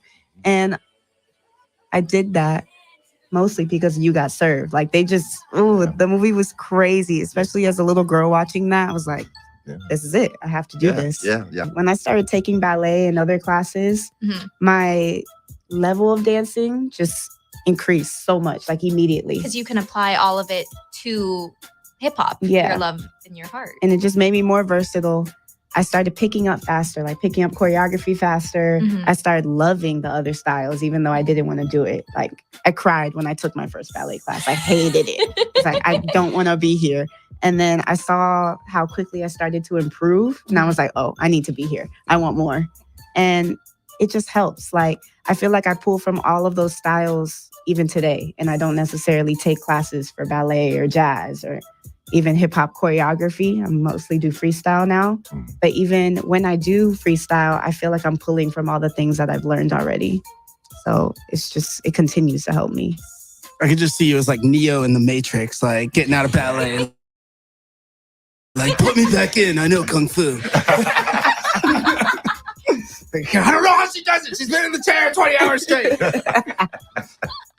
Do you ever find yourself like that? Like those skills bleeding into your social dancing? Or like if you go to a wedding, are you gonna like tear it up and do like routine, or are you just gonna freestyle? Like, are you able to turn it off when you dance, like the technical aspect and the training? Or is it something that because it's there, it's always there? Like I know for singing, I can't turn it off. I have to be technical when I sing. Okay. I can turn it off. Like, first and foremost, because I was a teenager in Tampa, Florida, going to teen clubs. So I can turn it. People don't understand. Teen clubs was a huge thing in Tampa when I was young. Oh my goodness. Brian, everyone was whatever that name hot is. and fast at the teen club. Casablanca. We Oh had my black goodness. and white night. Every day. It was always themed. Yes, it was always themed. It was just like at a perfect time, like in the summer when we had nothing to do. And me and my cousins would all go. We wear no clothes. I don't know who we thought we were, like little shorts. And we were just like, we called it like booty shaking, but now it's like twerking. Yeah. We were just like twerk all night, like try to get some numbers on my little flip phone. Like, so because I did that, I think that's kind of like the base of me. So when I'm at a party, I just want to like, You're just jamming. I just want to Having jam. a good time. Now, if there's like a really good song or other really good like dancers, freestylers there, then I'll start connecting It with makes you them. level and- up. Yeah, and I'll start just like, okay, you want to dance? Let's get down. Let's get down. But other than that, I'm just like, okay, let me just squat down real quick, twerk a little something, and get back up. Which, by the way, shout out to the South because we pretty much invented twerking with Little John. did. Yeah. Like, Yes. come on. Yes. You're welcome, Lil America, Jon, Yin in the Yang world. Twins, Sure. all As- trap music. As an elder person, we'll go with Luke Skywalker and Two Live Crew with booty-based music from Florida. And 95 South. 95 South. My college experience, nothing but cheeks just shaking in my Uncle Luke. Uncle Luke, that's right. So tell us about your journey about what happened? You graduated from high school in Tampa and then you were off immediately to New York, or where did your journey We go? were touring with Pulse for a little while. Yeah. My last 2 years of high school, I was touring with Pulse, and then What is Pulse? Explain it to our Pulse audience. is a dance convention where you go and take classes from working choreographers in the industry, and they give out scholarships. And they had a Pulse Protege scholarship where you can basically go to any city that you can get yourself to. They cover the tuition, which is like $300, so you save $300, but you have to cover airfare and hotel. And I basically went to the close cities, which were New Orleans and Atlanta. I went to Chicago because I have family there, so I used that as a family trip. And when I turned 18, my mother just looked at me and was like, okay, so you're 18, you can pay for this now. And I was like, oh, I'm not paying for this, so I guess I'm not doing the Pulse anymore. Sounds about right. So I went to college. I went to HCC solely because I got a lot of financial aid. Nothing wrong with that. My mother has MS. She's on disability. She has 4 kids. So on paper, she doesn't work and she has 4 kids. So we get all the grants, all the financial aid. And after every semester, I got maybe $3,000 refunded to me. Yeah. So I went to school for 3 semesters and saved that just to move to LA. And because I knew that's what I was going to do, I wasn't taking anything I was supposed to take. I was like, I'm not taking math. I'm not taking science. I was only taking psychology, sociology, like nothing on my, I don't know, Credits. the credits that you need to get your degree. I just threw that out the window. So that's why I was like, I don't know if I should say that out loud. I don't know. There's nothing wrong with that. Okay. Nothing. All right. Nah, there's absolutely nothing. Shout It's out like to you Fast went and you Forward. got a BFA. I You were did the like, same I'm going to shit do too. my own thing. Yeah. So I took that money, went straight to LA, and auditioned for So You Think. And the rest is history. Yeah. So really that quick. All right, for all you listeners out there, it normally doesn't happen like that. But but if you work hard, luck is when preparation meets opportunity. So clearly you wouldn't have gotten it if you weren't capable and didn't deserve it. So that is how I approach it. It's like, oh, you just jump to the front of the line. A lot of stand-ups do that. And they're like, I hear them bitching all the time. Like, he didn't put in his dues and blah, blah. I'm like, shut up, man. Like, it happened for a reason. If a person wasn't funny, they wouldn't be up there. If she's not a good dancer, it's not going to be there. Like, just because they got the opportunity at a different time in their career than you did, it doesn't, whatever. So that's awesome. And so what was that journey like? You're automatically just put into TV. You were put in the limelight right then and there. Yeah, it was insane. I would say that So You Think is very much a reality TV show and a dance show. And that's what I didn't expect. I didn't expect, I don't know, producers in your to face, fish out drama or in my face. And hey, I saw so-and-so marking in rehearsal. Did you see that? And I was like, oh, no. And I was like, are you sure? I'm like, what do you want me to say? I don't know, to like spruce something up. So that's what I wasn't used to. I wasn't used to having to put on a face, or they encouraged us to use social media, which is smart. Yeah. But I've always been weird about social media. Like, I've always tried to stay true to myself. So being a face and being like, hey guys, come vote for me on So You Think. Here I am in rehearsal. Here I am, and taking pictures and videos. I would always forget to do that. One, because I never had my phone on me. So I always lost the opportunity to be like, oh, with the choreographer in rehearsal, boomerang. Who would have thought that you'd be too busy rehearsing right to be able to take a fucking selfie? God forbid. Jesus. Shame on you, producers. From Chile, how'd you get into comedy? Yes. Walk us down this road. Tell our audience like who you are, like as far as like how you got into this business. I'm from Santiago, Chile, in South America. This is like the last country on the planet, probably, like right next to the Antarctica. Yeah.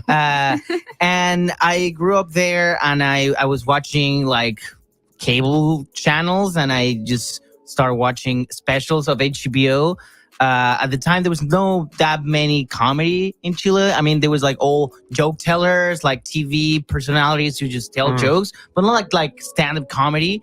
And I watched Eddie Murphy Raw, and I watched, it was like a Loose Black special of the time. I watched like a bunch of specials, and I started thinking about like trying to do something like that in Chile.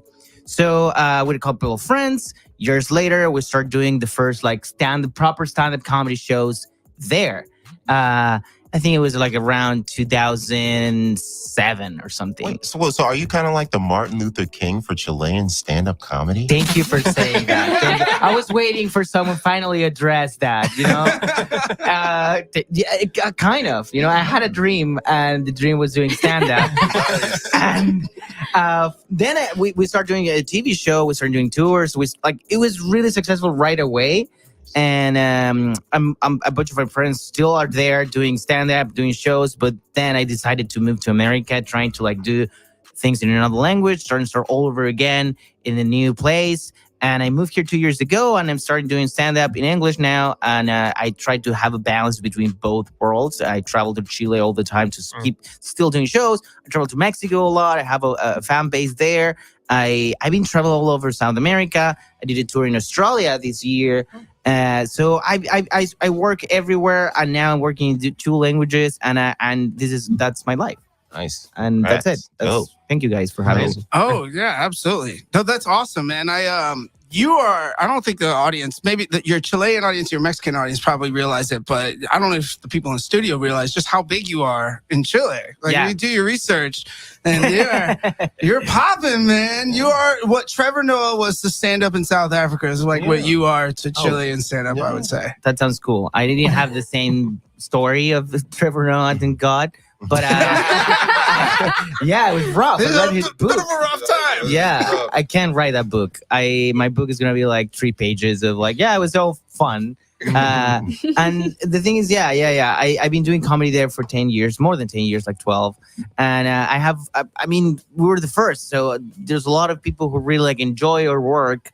And it's fun to be there. It's fun to do shows for like big crowds and having blast with like Chilean audience. But like my mind now is like trying to like do more material and do more shows here in LA. And since I moved here, I realized this is probably the hardest town to find gigs in America. You know? Yeah. So it's a lot of work. It's also a lot of fun. You make a lot of friends. You meet a lot of cool people.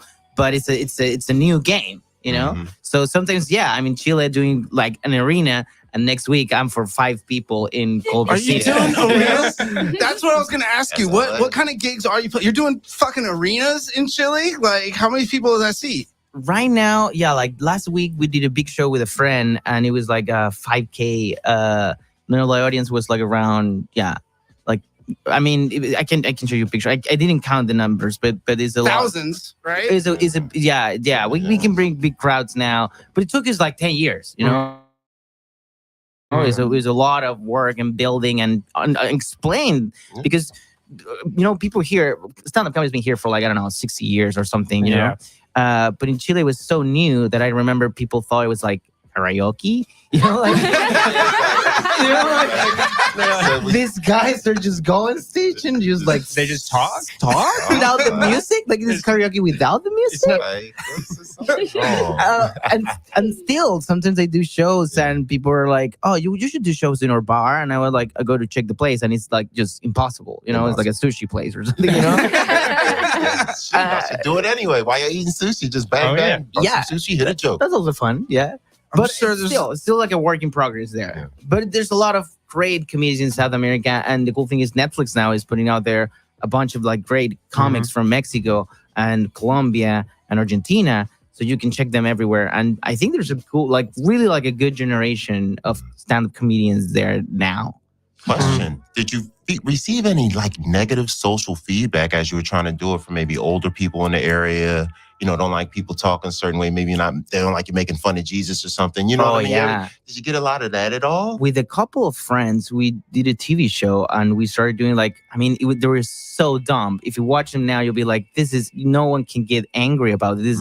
But we started doing a sketch when Jesus was Chilean. So it was like a Latino Jesus. He was like, playing soccer and, you know, like, you know, it was so nice with Jesus. Jesus was so cool, you know, like, and I obviously, like, all the people just get crazy angry. And by the way, Chile is really conservative. It's a really conservative country, and we have a story of like the dictatorship. It was there for many years, and he really like changed the culture to like this really like, I don't know, divorce is like a thing that happened in 1995, you know, like it is so old fashioned in so many ways that people just get so angry at us. But I mean, now that once again, like the younger people is more, the internet saves us all, and at the same time gives a lot of trouble. But it's at some point, like internet really changed the mind of a generation, and now people get fun of everything, you know, can get a laugh with Jesus. Laugh along with Jesus. We just happen to have Black Jesus sitting right next to us. Jesus.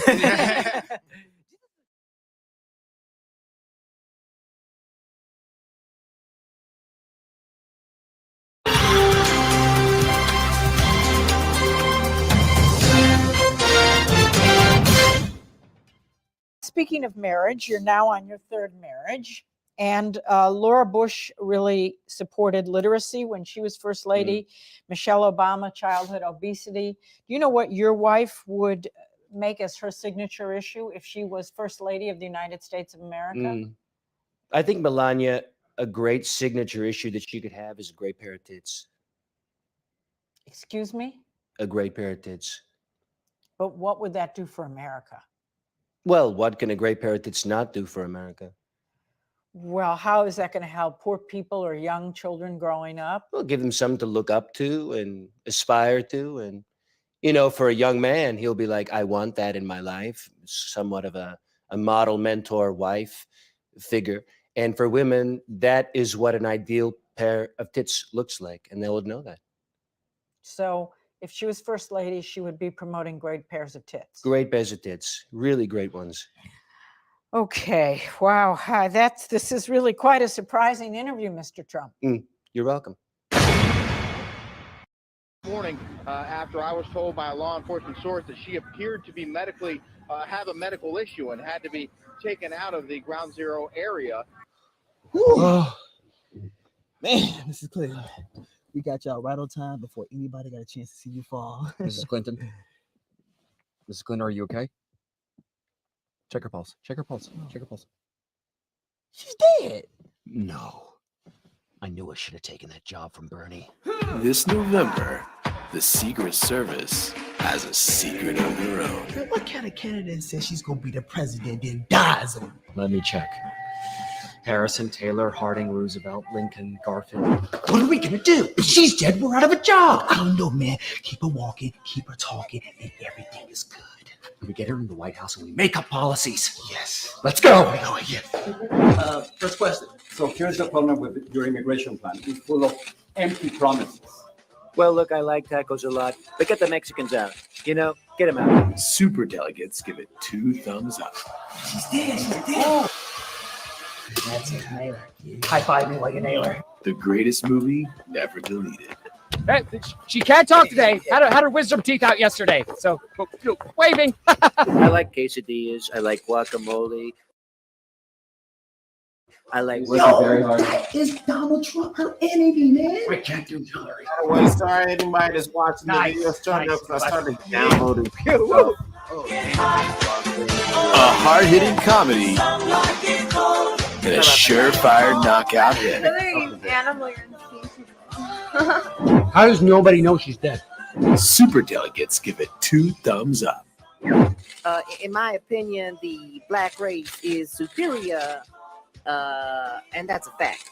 Falling into theaters near you this November. Go Hillary. Oh! It's fine. She's dead. Bill's in there. He wants to have sex with her. What do we do? Does she know? Does she know? I fuck this. Oh, fuck that. All right, Mr. Lochte, you know why you're being interrogated here today? Oh yeah, because we're filming another commercial.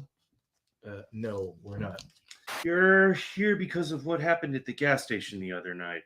You said you were held at gunpoint? Yeah, for sure. That 100% happened. Okay, tell us more. We were out there, we were helping a bunch of kids draw stuff on the sidewalk, and it was raining thunder, and the guy pulled a gun to my head, and I was like, whatever, because I'm super chillax like that. And then the gun started shooting crocodiles and bullets. There were bullets there too, and I was like, oh, and they missed me. And then I got out there and I won a bunch of gold medals. Yeah, those are all lies. Yeah. Why don't you start by telling us who you were with? Yeah. I was with Michael Phelps' son, Boomer. His 3-month-old. Katie Ledecky's world records, and that fat catcher kid from The Sandlot. Dun dun dun dun dun dun dun. Ryan, if you lie to us, it's only going to make things worse. Oh, don't worry, I've never lied down in my entire life. All right, look, we don't want to hear that. Just tell us what happened, we'll let you go. All right. Me and 3 buddies, we went out. Okay, why? We heard there was a dead body, and we wanted to check it out. River Phoenix, Corey Feldman, and the fat kid from The Catcher in the Rye. Okay, that's the plot from Stand By Me and a book. And that's not the same fat kid.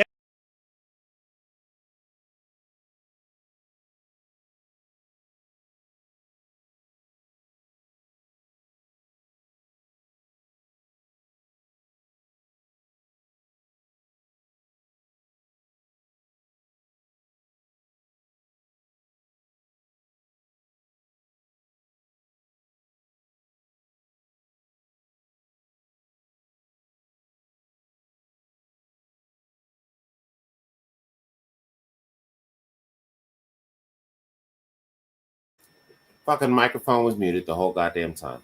Anyway, this is Noodle Free Mondays. We're in the game and whatnot. Sorry about the last 5-10 minutes of the show. I was downloading something while I was playing the video, and I guess my shitty computer and internet, it made it jumpy. Sorry.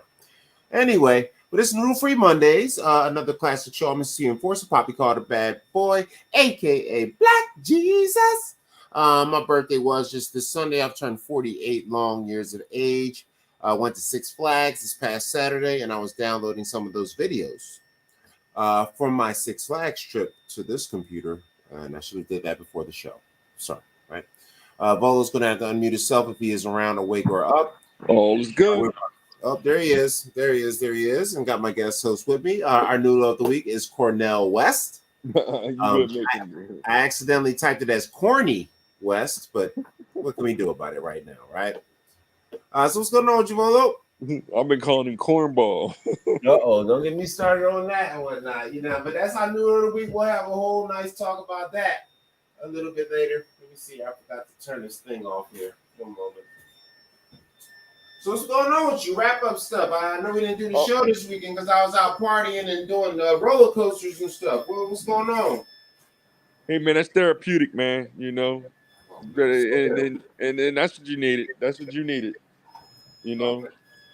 Myself, I just, me and the boy just been trying to do what we can do. Studying and doing our mathematics and the game of the week is F-099. Oh, like the driving the car, the racing game? Yeah, if you're familiar with F-Zero from the Super Nintendo. Yeah, remember that? Well, they redid it and put 99 online people on the track at the same time. 99 people? That's got to be crazy. Yo, it's pandemonium, yo. Pandemonium. It's off the chain, though, huh? Yeah. So, me and the boy been frustrated because it's hard to even finish the race, yo. Everybody be bumping into each other. Yeah, I can only imagine. Yeah, it's got to be difficult to finish the race. You got to have your shit down. Yeah. So that's the game. That's a little gem they drop for free for online members. Nintendo did. They wrapping up the the Switch, and it's one of the cute games that they added on there for free. So we've been getting that on. Nice. And he wants me to play Sonic a lot because Sonic come out in 3 weeks. So we've been playing the classic Sonic game too. And then just doing our math and stuff, man. That's all. Trying to get on one more roller coaster this year.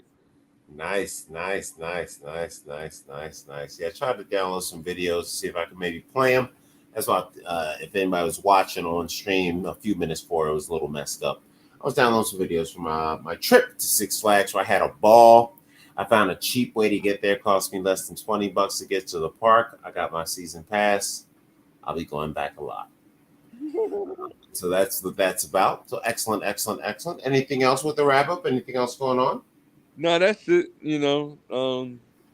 We just we had some lasagna for Jay. It ain't agree with me, so I'm in and out. Okay. Yeah.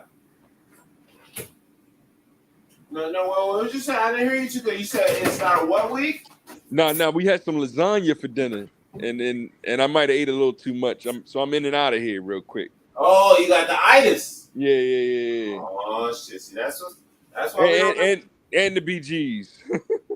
Oh shit. Dang. Oh yeah, the cheese and the itis together gonna make for something. Yeah.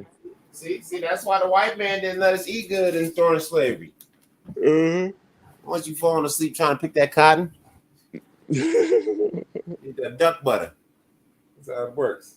Excellent. So that's dope and whatnot. What else? Yesterday I had me a little comedy show where I was goofing off. I think I might have downloaded it. I don't know. I was hitting a whole bunch of links. And and I slept today and I woke up and made music. Gonna have off all week. This week I took off the whole week. So I took off Friday. I took off this whole week. So I'm gonna spend this entire week just washing clothes, getting myself together, getting my life right, chilling, playing video games, maxing, relaxing, and being at peace. It's gonna be the goddamn shit and whatnot.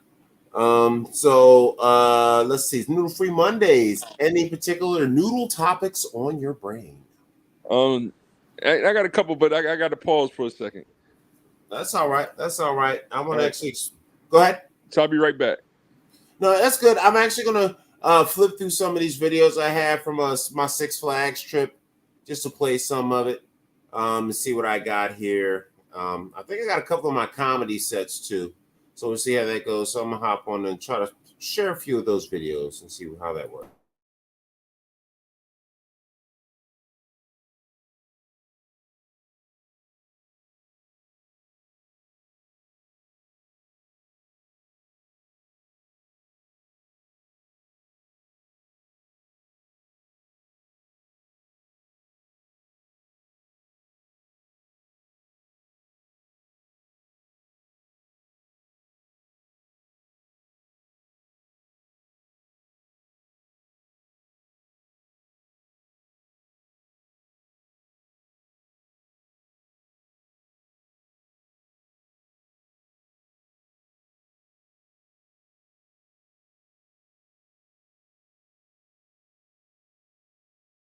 And if you're starting to push down, So please they be say sure you to can. pull it up. What to talk? Well, they say when you get on, you can't take your phone out. So you probably gotta have like a GoPro attached to your penis. They said to kick you out the park for using your phone. So we're pretty close. Lawns are pretty short. Great day. Best day to come in the park. Shout out to bitches that ain't Stations shit. are clear. Gates are now closing.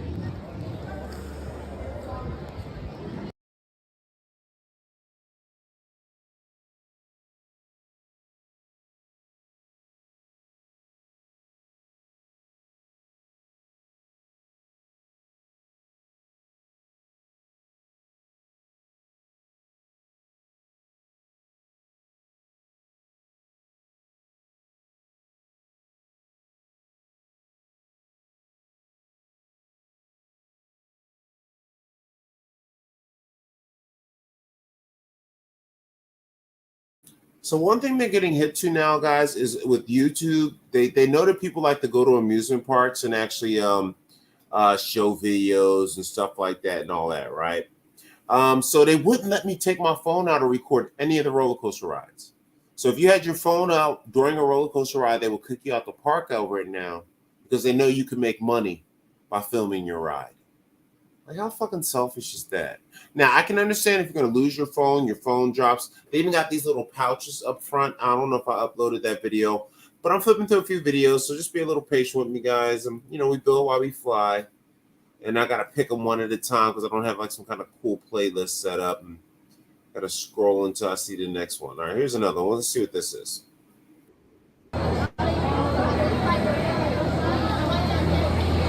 Wait. Gratification. Oh, this is X2. This is when I got on X2. This is my first ride of the day right here, X2. And this is a multi-dimensional coaster.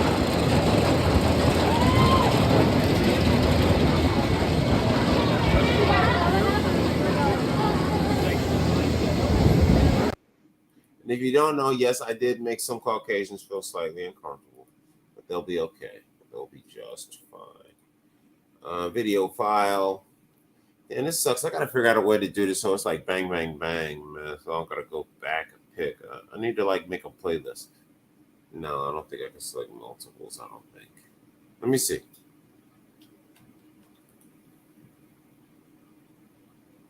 Let's see if I can select multiples. No.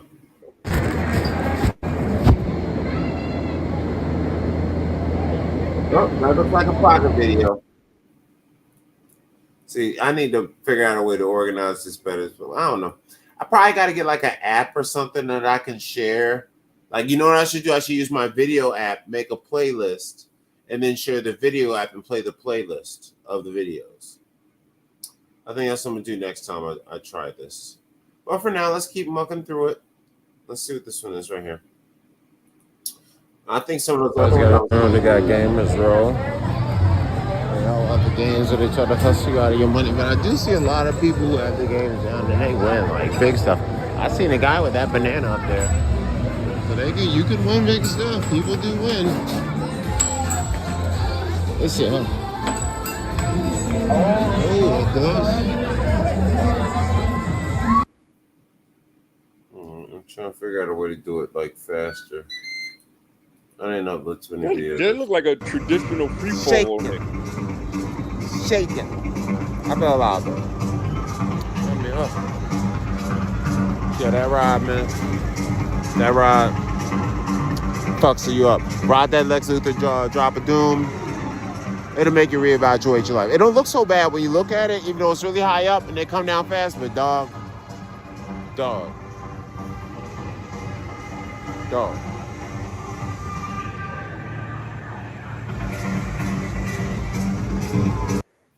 It looked like a free fall. Dog, it is a free fall. It's basically, the Superman ride? Yeah. That's the Superman ride. You see that little U shape? So what they did is they built a Lex Luthor free fall up the side of it, but it's like 3 fall. So let me describe this to you. I wonder if I got a video of this shit. Let me see. Let me check another video. Right? I think the next video is actually the actual video of the actual ride while I'm waiting in line. But this is the one I told you about with my knees. That wasn't me just being loving. This one, right? So it goes up slow at first, right? And then after it gets past the white part, see the red way at the top. So remember how big Superman is. Then right here, after it gets out of this part, it starts going fast as shit on the way up. So you can't tell, but it just picked up speed. Now it's going twice as fast, right? Then it gets to the red part, it's going to slow down again. So they fucking with you, right? You don't know if you're near the top because it's so high. So once you get to the red part, you see I got to reach back out. The red part, they get you to the top and they hold you for a second, and then they fuck with you. And they got to let you keep talking shit to you. And then they kind of like fuck with the timing of it, and then they kind of fake drop you a couple times, but softly, and then nigga they let you go, and that shit is way faster than free fall, dog. The free fall you got the curve. Yeah. And dog, that shit don't stop until right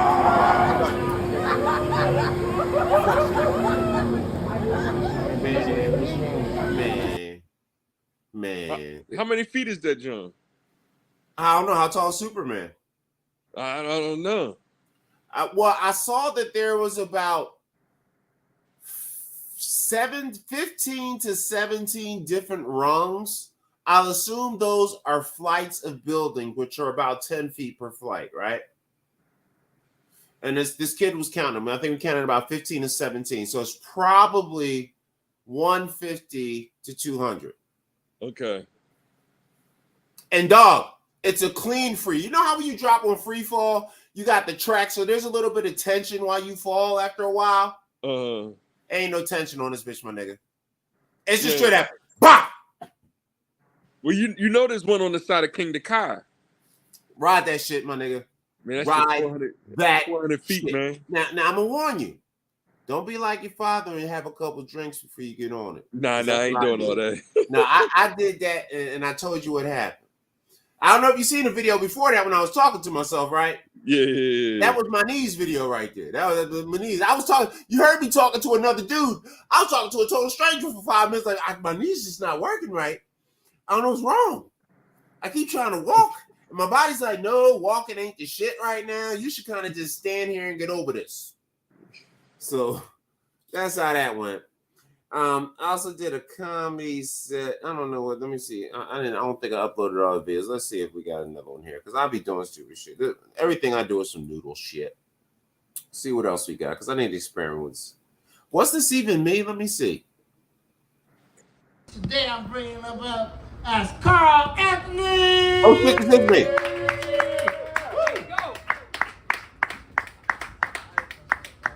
Thank you, brother. Hell yeah. Shout out to everybody went up. And shout out to the 19-year-old Lou Diamond Phillips, who just, dog, I'm telling you, if I look like this nigga at his age, I'd have fucked every bitch in here tonight. He looked like Lou Diamond Phillips. He could have la la la la la bamba. La la la la la bamba. Necesito una bota de gracia. Every bitch in here just splash, bitch. But he out here 20? I'm 47. My homies, when we were 14 and 16, if you didn't want to talk to a bitch, you know what they would do? They would push you into her. He ain't got nobody to push him into a bitch, and you just bump into her like, oh, I'm sorry, girl. And you know, my homies is so stupid. What's your name? Damn. 20. And you heard what he said. He made me think before I even get into my jokes. I'm Black Jesus. I'm 47.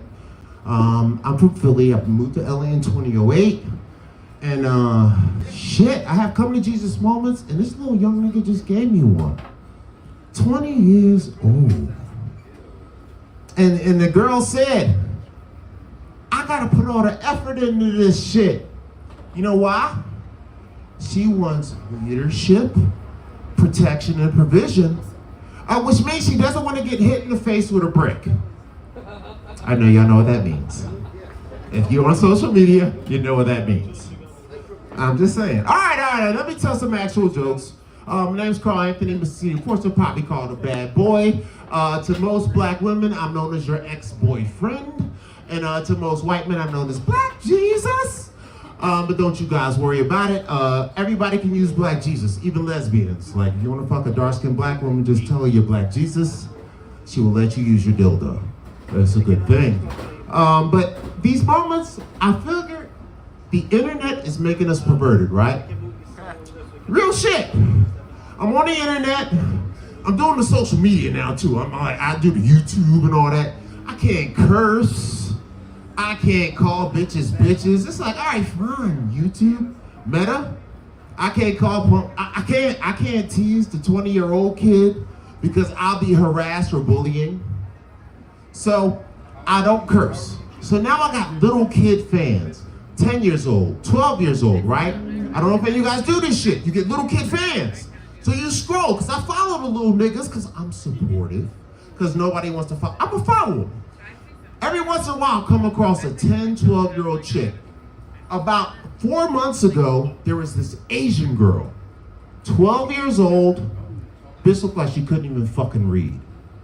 This is an Asian girl that looked like she couldn't read. You know how off an Asian woman has to look for me to think this bitch can't read?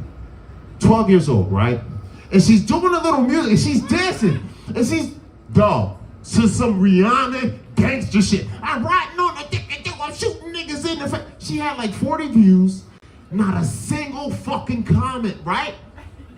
Now, my old nigga no child having daddy gene kicked in. I was like, yo, you better not do nothing you say in this song till you 18 with a goddamn job.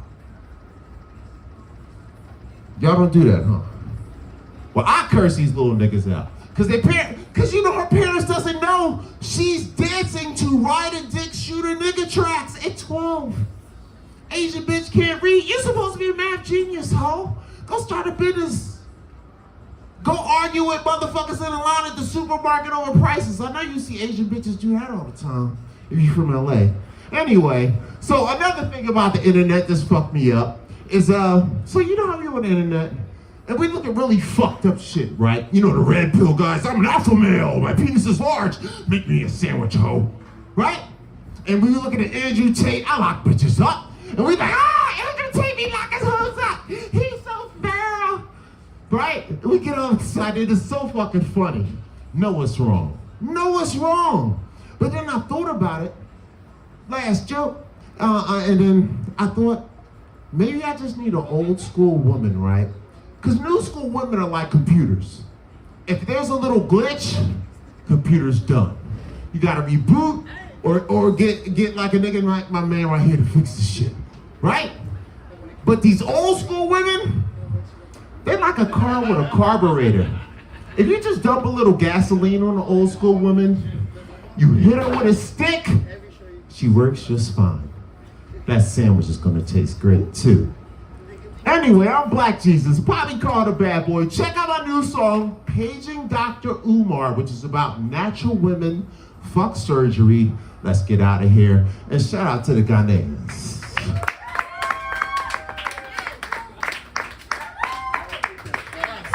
Yes. The Ghanaians, the Saudi Arabians, the Persians.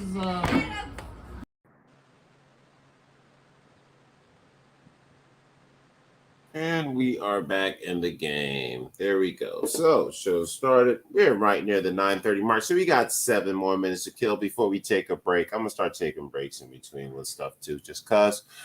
Anything on your mind? Any commentary? Did you enjoy my shitty comedy set? That was cute. Yeah, you know what I'm saying? I'm trying to offend some bitches. You know? I mean, that's how we go down in the hood. That's how thugs do. That's how I like this. I had another one. I had my one from yesterday. It was a different one, but anyway.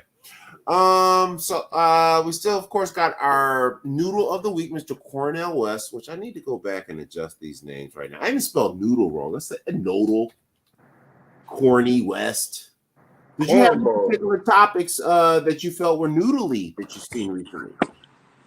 Was it related to? Well, I'm just doing I'm still just doing the choice, the red or the blue pill, and relating it to everything, like fuck it, just relate it to everything and have fun with it. You know what I mean? So Basically it's relatable to everything. So my one man posted a Juggernaut or Hulk versus the Hulk, and I made Biden Juggernaut and Trump the Hulk. Oh, that's hilarious.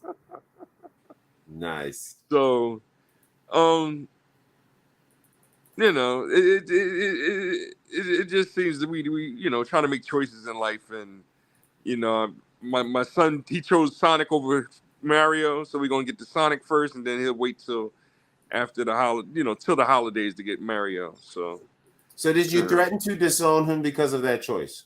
No. Sonic is cool. We've been practicing for it. So okay, I'm just making sure. I'm gonna add you to my next joke about poor parenting. See, if you don't disown your children over the choice between Mario or Sonic, you're not doing a good job as a parent. Well, it was Sonic over Mario, yeah. There you go. Exactly. I mean, what this kid's a failure, man. He might as well just, send him over to Joe Biden and get him in that prison now, right? He got no chance. He got to pick Sonic. He's obviously a speedhead. Well, yeah. A lot of park. I'll tell you one thing. Daddy Volo's going to be paying a lot of speeding tickets and parking tickets in about the next 3 to 4 years because somebody's obsessed with speed and roller coasters. I used to get about pulled over about 3 times a month. So much so that I got good at getting out of tickets, and I don't even got big titties. So get ready for that, Volo. Matter of fact, just work overtime now to save up because he about to cost you about $200 a month for the next 6 years. Yep. Yeah. Yep. And you got to pay for the gas because he's going to ask you for money for gas. And you got to pay for them something when to get out because they ain't got no job. Have some money to go out and gas and your car. Like, hold the hell up. Is this a robbery, motherfucker? Like, what is this shit? I didn't realize it. Now that I'm thinking like a parent, kids come up to you with some really noodle shit. Like, niggas straight don't work, don't got no job. All he do is eat your shit up and fuck up around the house. You'll clean out. Then this nigga got the fucking nerve to walk up on you one day like, yo dad, yo mom. My friends want to go out. I want to go out with my girl. I want to go to this. Oh, you need to go to Jersey. Can I borrow your car? Can you give me $40 for gas? And I also need about $100 to hold me down for the night.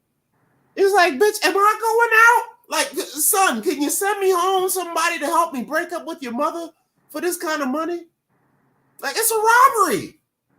I want your money, your car, and basically they suck you dry, so they want your life too. They want your money, your car, and your life. They got the nerve to walk up to you like, hey, I love you. It's like, no, I think we should fist fight first. But maybe that's just me. I don't got kids yet, but that's how I would feel if my kids walked up and robbed me. Because I realized now I used to rob my parents in front of everybody. You don't feel that? It feels like robbery to me. Now that I thought about it, I think I should, when I'm president, I might make a new law that kids can be arrested for robbing their parents in front of people. That ain't right. That ain't right. You got to go to military school or something. You get my vote.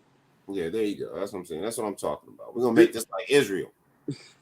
Then on the social media front, I just cleared a suspension again.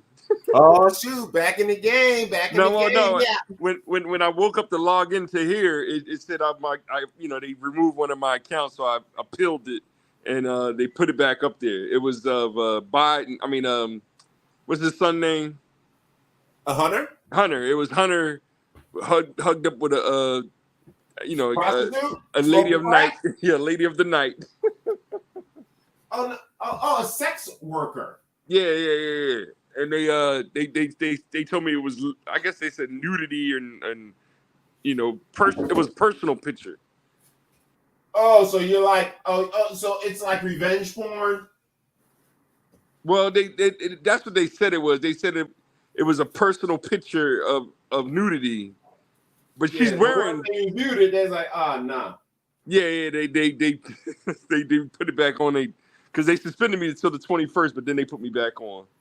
Yeah, that's how they do because they put the preset in. They like, yo, suspend anybody that posts about Hunter, and if they don't appeal, then fuck them.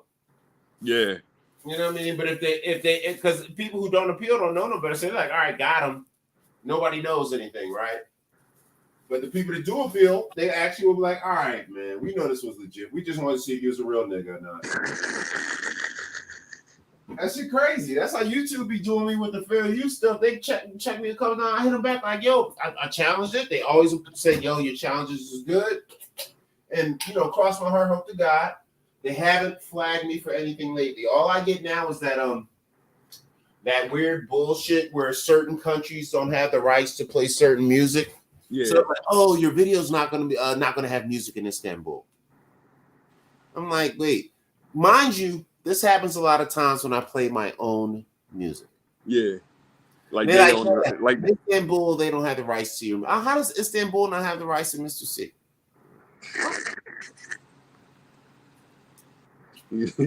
like you because you don't have the rights to that. I own my own, right? I'll tell you one thing, I got a Vivo page, I can't adjust it, do nothing to it. You know how famous people got a Vivo and they got like their picture? I just got an M. I'm like, can I upload a picture, guys? There's images all over my music and stuff you could have used for this. But I'm not big enough, so a picture doesn't matter. So just give me like an M letter. It's like, yeah, this is a fuck face. We're gonna look at that shit right now. Matter of fact, that shit pissed me off. We're gonna look at that bullshit right now. So this is now famous people get a Vivo page. Ain't that right, Bolo? Yeah. I'm just checking this. Let's see. This does see. And then where is it at? Where is it at? Oh, now they want to act like they don't know where my videos is at. This should be funny. Bitch ass niggas. They know what they're doing. Oh, here we go. All right, here it is. So they got my topic. And where's this? Here we go. Bam.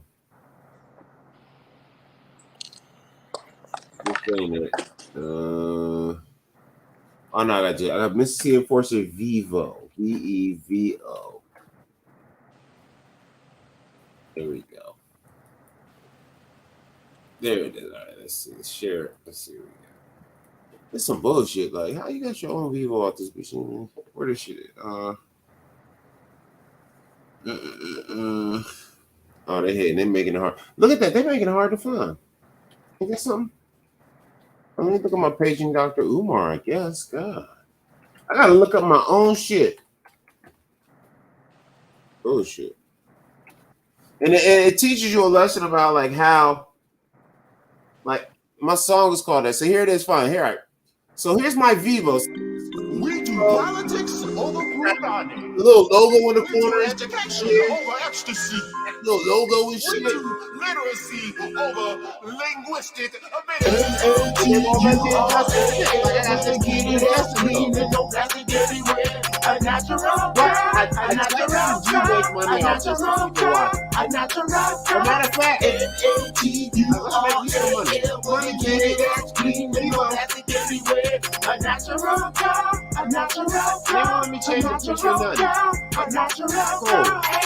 From the skinny to the biggie, ain't no plastic in the body. Keep that trash away from kitty. Like my babies reading the way the nature made them. Barely had a nation. Stop the reputation. We like the ladies, Liddy, flavored basket, Robin, skinny waisted. Don't get it wrong, we even take them yellow, brown, Caucasian. Paging Dr. Umar, ain't no money hopping.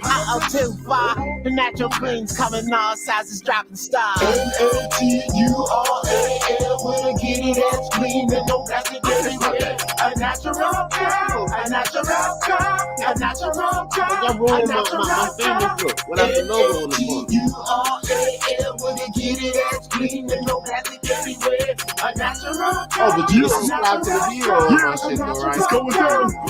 Like Trump in the house. Body parts soft, clean, jean pillows popping. Tasty water flows, nappy heads steady rocking. Where your man at? Well, I'm here now. All that fear chat. It ain't here now. Protection in the building. Feel me be the drilling. Cooking for the kids to get me piece of bacon dealing. My trusted counsel when I get my piece of bacon building. Keep the family diet clean.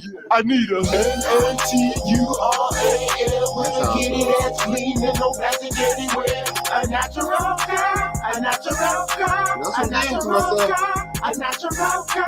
NATURAL, wanna get it as clean and no plastic everywhere. A natural girl, a natural girl, a natural girl, a natural girl. All right, we out of here on that. But that's that. That's my Vivo. So I got a Vivo. So I'm technically as important as Jay-Z. That's all I'm saying. I got a title page. I got a title page too. Yep, I'm on the title. That's right. I'm with The Rock. Wait, oh, Jay-Z just sold his piece because it never was a black company in the first place. All right. Anyway, we'll ignore that. Next thing, yeah. Next thing we're gonna find out is that Ice Cube. I think some of Ice Cube's investors, even though he technically is like the main face, I think some of his investors was not on the team. So the basketball. Yep, the big three. Yeah. So anyone that's black, it ain't that black. It's black. He's like the CEO or something. Yeah, he's like the CEO and like probably has the majority of the shares, possibly. Yeah. And whatnot, but like I think his main investors though, he just does all the legwork. Like I don't know if I tried to explain the whole thing to you about like capital ventures and buying companies and having like a holding company and an investment company to buy like businesses and real estate. But the concept is basically that even though you aren't the person putting in all the money, because you're willing to do all the footwork, such as calling the banks and calling the CEO guys to put them together as a team and meeting all the people you need and finding the businesses to buy and going to do all the meetings, they give you 51% of all the profits from everything you do. So even though everybody else is the investors and putting in all the money and they're the verified guys, they just want to stop. They don't want to have to go out. They don't want to call nobody. They're just already rich. They just want to stay. They want to chill back. So they want somebody that's like a quarterback. And your job is to basically go out and I'm telling you, you can get on your phone, on your internet, on your laptop and look up CEOs and find guys that have made big deals, law firms that have made big deals, and get them and tell them that, hey, I'm trying to start a new company. I need a law firm to work with me to make these $100 million deals, $50 million deals. Hey, I noticed you're a CEO. I noticed you've done deals like this and mergers and things like that before. I'd like to add you to my team as my mentor and this, that, and the third. And you would think these guys are going to be like, man, get your old broke ass out of here. No, they don't want to do the footwork because they already have done it. So they want a hungry young person to come in who's wanted to do the late nights and make the phone calls and do the meetings and do all the research. So all they got to kind of do is just show up and give you advice like, nah, fam, do it like this. All right, hit me up later. Like, that's what they want to do. So that's what that whole concept is about. Yeah, I watched Batman Begins the other day. Oh yeah, I was watching some Batman. Yeah, and how he had how his Wayne Enterprise went public, and just a whole bunch of it's a bunch of technical humble, but did he fired the boy at the end of the movie or whatever? Yeah. Yeah. No, that's it. Like it's like they basically want you to have your company, get it big enough, and then eventually get it to go public, and that's how you get like the crazy money. And whatnot, because now you actually have investments from people buying stock all around the public. Before, you only had your individual investors and whatever loan you got from the bank. You know what I mean? But now once you go public, now you got Charlie Stevens putting $5 in, but you got 1,000 Charlie Stevens. So that's you know what I mean? So you end up increasing your money base to increase the business. But the whole concept is really just using debt to make money. Use debt to make money, then sell it for twice what it's worth and get the hell out of there if you got to pay anything back. That's basically how rich guys do it. And you can do it without having a lot of money, but it does cost you to research, investigate, travel, learn the soft skills to be able to do the means, the trial and error of getting turned down or accepted by banks. There's one guy, he said he went in, he's like, yeah, I got this big deal. It's $7 million. And he said basically, all the guys in the room kind of looked around each other in the bank meeting. They kind of laughed at each other like, and they're like, yo, man, look, we got a small business showing down the joint. Maybe you want to go talk to them. He's like, yeah, man, we don't do nothing less than 50 million. So it's not that he had to have the money. All the guy had to do was have the business to buy, have the people behind him that knows how to run the business, go to that business and convince them to buy, get an offer sheet from that business. Then you take it to the bank and say, all right, I got an offer sheet to buy this company for 50 million, even though you don't have a fucking dollar in your pocket. But because you have the offer sheet and you built this team of guys around you that knows how to run the business that you're buying, the bank will give you, say, hey, all right, well, we'll give you 35 million. Or the bank will, hey, we'll give you 65. You know what I mean? Especially if it shows that the business that you're buying or getting into already has high profit margins, like it's a successful thing you're jumping into. It's not like you're starting from scratch. And you just take that and the people that are connected to you with you to the bank on straight rep, bro. Straight rep and an offer sheet from the company that you talked into selling. And you just go to the bank and you just hit up. And if one bank doesn't do it, you just call another one. You just call another one. And he said basically it took him like 60 days to do this kind of stuff. And you just keep calling, and eventually somebody will take it. Sometimes there's a dinner. He says sometimes they take you out to dinner. You know what I mean? For making the deal, even though you're the one get pretty much on some no money millionaire shit. But these are the tricks that nobody really knows about how people get rich, and even just simple ways that even like a family, you could make money. Like for example, you know how your family's always like, hey, texting you about like somebody's birthday is this month. It's usually 2 or 3 or 4 people, right? Every month, right? Mm-hmm. So if you're one of those people that maybe you actually buy a birthday card, you actually buy a gift, which most people do, and would you say that? Mm-hmm. So the people that text like that, think about that. For the last 20, 30, 40, 50 years, all these people in all of our families, you're talking 100, 200, 300, 1,000 people, 4 to 5 times a month, go spend $1, $2 on a card at a business that doesn't help their family. Then they might go get a birthday present or a gift or a gift card for someone from a business that doesn't help their family. Then they go drive to go see and go spend money there or out or take it out, right? You do all these things, right? Pretty much 4 or 5 times a month for even people that's not in our immediate family, right? Mm-hmm. Now imagine if an entire family took that money for the last 30 years, said, you know what, we're not doing birthday cards. We're not doing birthday gifts. That is no longer a requirement. Just call me, say hello, come by. You know, that kind of stuff. But everything else, no, we're not doing that no more. And then what we would do is we take that money and you donate it on behalf of your family member into a family like trust account, right? So then as this account gets big over 5, 10, 15 years, because you think 200, 300 people not spending $40, $50, $100 a month. And if they still want to spend it, but they donate it into this family like coffer, once we get up enough money, we could have bought an apartment building. And then now that apartment building is generating income back to the fund. And it's a place that anybody in our family can go stay for free now. And this is something that is not no genius shit. This isn't some rich people shit.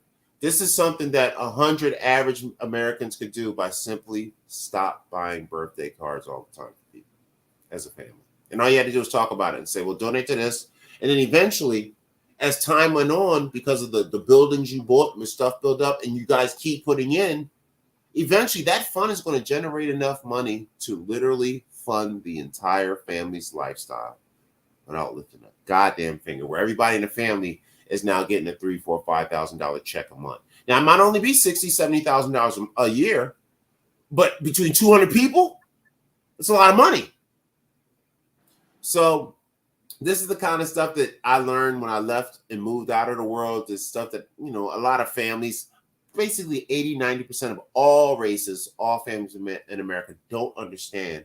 We think it's luck, or I got to have some genius business idea, or I got to get this $40 million degree and then work on Wall Street. No, it is as simple as stopping buying birthday cards and extra gifts for family. And instead of buying that and going to Hallmark or Walmart or buying it offline, you do a donation to the family trust fund.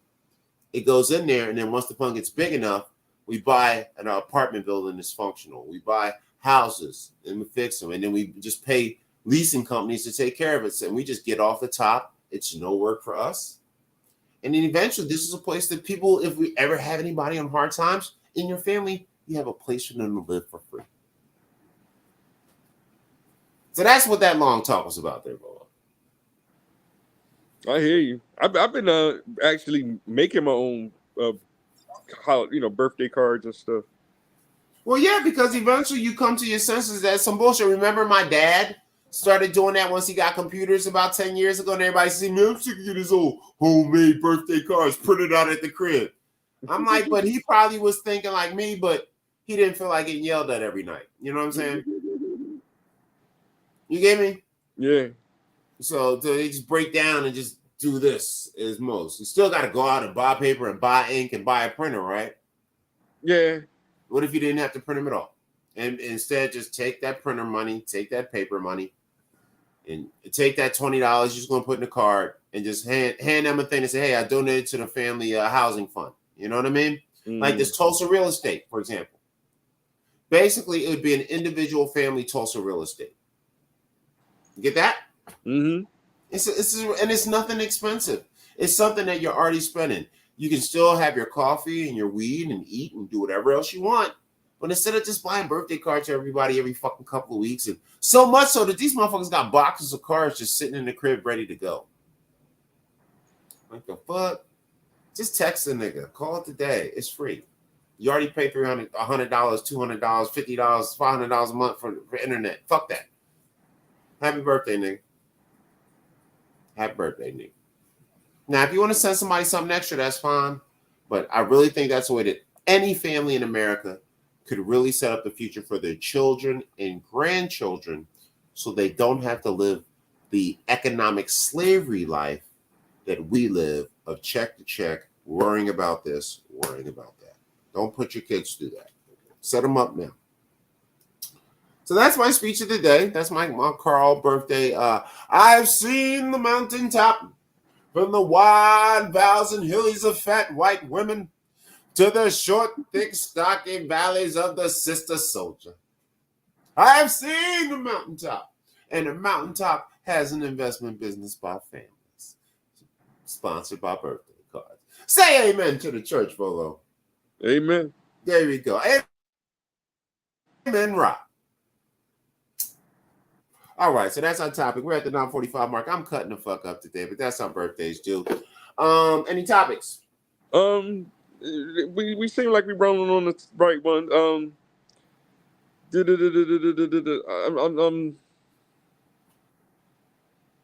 I mean, we sound like we're heading into Cornell West. I'm trying to think of the angle to keep slowly getting to the nightmare. But then that's when Umar popped in my head and the damn Suki. Oh my god, that whole scenario, that whole situation is nanners, boy, nanners. Because I don't know why they it's like the algorithm knows it keeps pushing them on me, and it's like, yeah, I hear him, but then by the 6th or 7th video, then it goes, hey, don't, that's me and Suki business. Like, oh, this nigga, oh, he bugging, bro. He's bugging, cuz I can't even comprehend it, bro. He's bugging.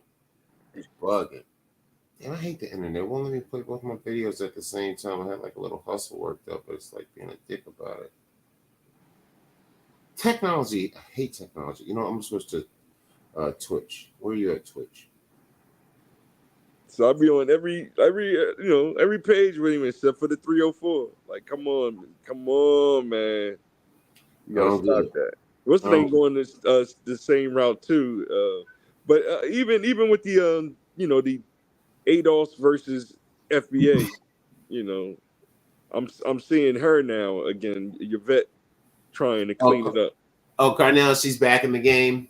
Yeah, she's trying to clean it up and being understanding why the manosphere is actually going MAGA. So she's finally like, she's on that. Yeah, she's. I mean, I get the whole. I get the whole ADOS thing, but like I said, I don't get the whole why they're fighting with the FBA crew. They should be unified. So you know how you got like first it was just the LGBT community, right? Yeah. Then it was the LGBTQ community, right? Mm-hmm. And then it was an LGBTQ cis or something, right? IA. Cis IA. So look at that. Instead of them going out and worrying about who's sticking what where, they say, we all like freaky sex. Let's just rock together. And that's what FBA and ADOS needs to do. You all like Black Power. You guys all probably are into that Hotep sex. So why not just unify and stop arguing? That's my attitude. Well, PGS and them ain't really. They more IB more versus MGTOW MGTOW. Like that's their thing. Well, yeah, it's in. Well, I mean, like I actually wanted to do videos on this. I just never sat down to do it because I didn't have a page, but I wanted to break down the manosphere on all its different levels. So let's try that verbally right now, right? So on the surface level, you got red pill and blue pill, right? I guess I'm going straight Matrix with that. That's why I'm a little confused. Okay. So do you know what the Dante 7 levels of hell are? Well, I'm saying as far as the red pill, blue pill is doing the whole no question answering thing again, huh? Well, with the Matrix, it's once you take the red pill, you're fucked. You took the red pill. You can't go back. All right. So basically, right now you're playing chess, and I'm playing 3-dimensional chess. Will you come 3-dimensionally with me and get off the one layer? I hear you. Okay. So let's get back to the whole not answering. Let's not do the not answering questions thing. Do you know what Dante's 7 levels of hell is? Nah, go ahead. Explain to this. You don't? Nah. Oh my fucking God. It's one of the greatest books ever written and whatnot. It's one of the great Shakespearean books. And it's a book it's called Dante's Inferno. You've never heard of this? Nah, you gotta refresh my memory. Fuck out of here. You went to college? Yeah. What school? What college was this? KU. As president, my first 100 days, I'm going to be closing Kutztown University immediately.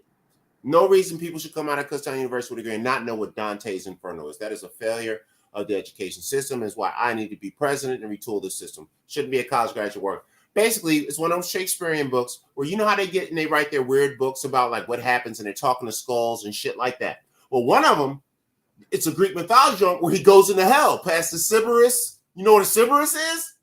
Kinda. The 3-headed dog? Yeah. Guards the gates to hell? Yeah. Jesus, right? Well, he gets past the Cerberus and he goes into hell and he makes his way through the 7 levels of hell. And each level of hell is a different level of shit, but it's still all hell, is it not? Mm-hmm. Okay. So the manosphere is just still the manosphere, but there are levels to this shit, right?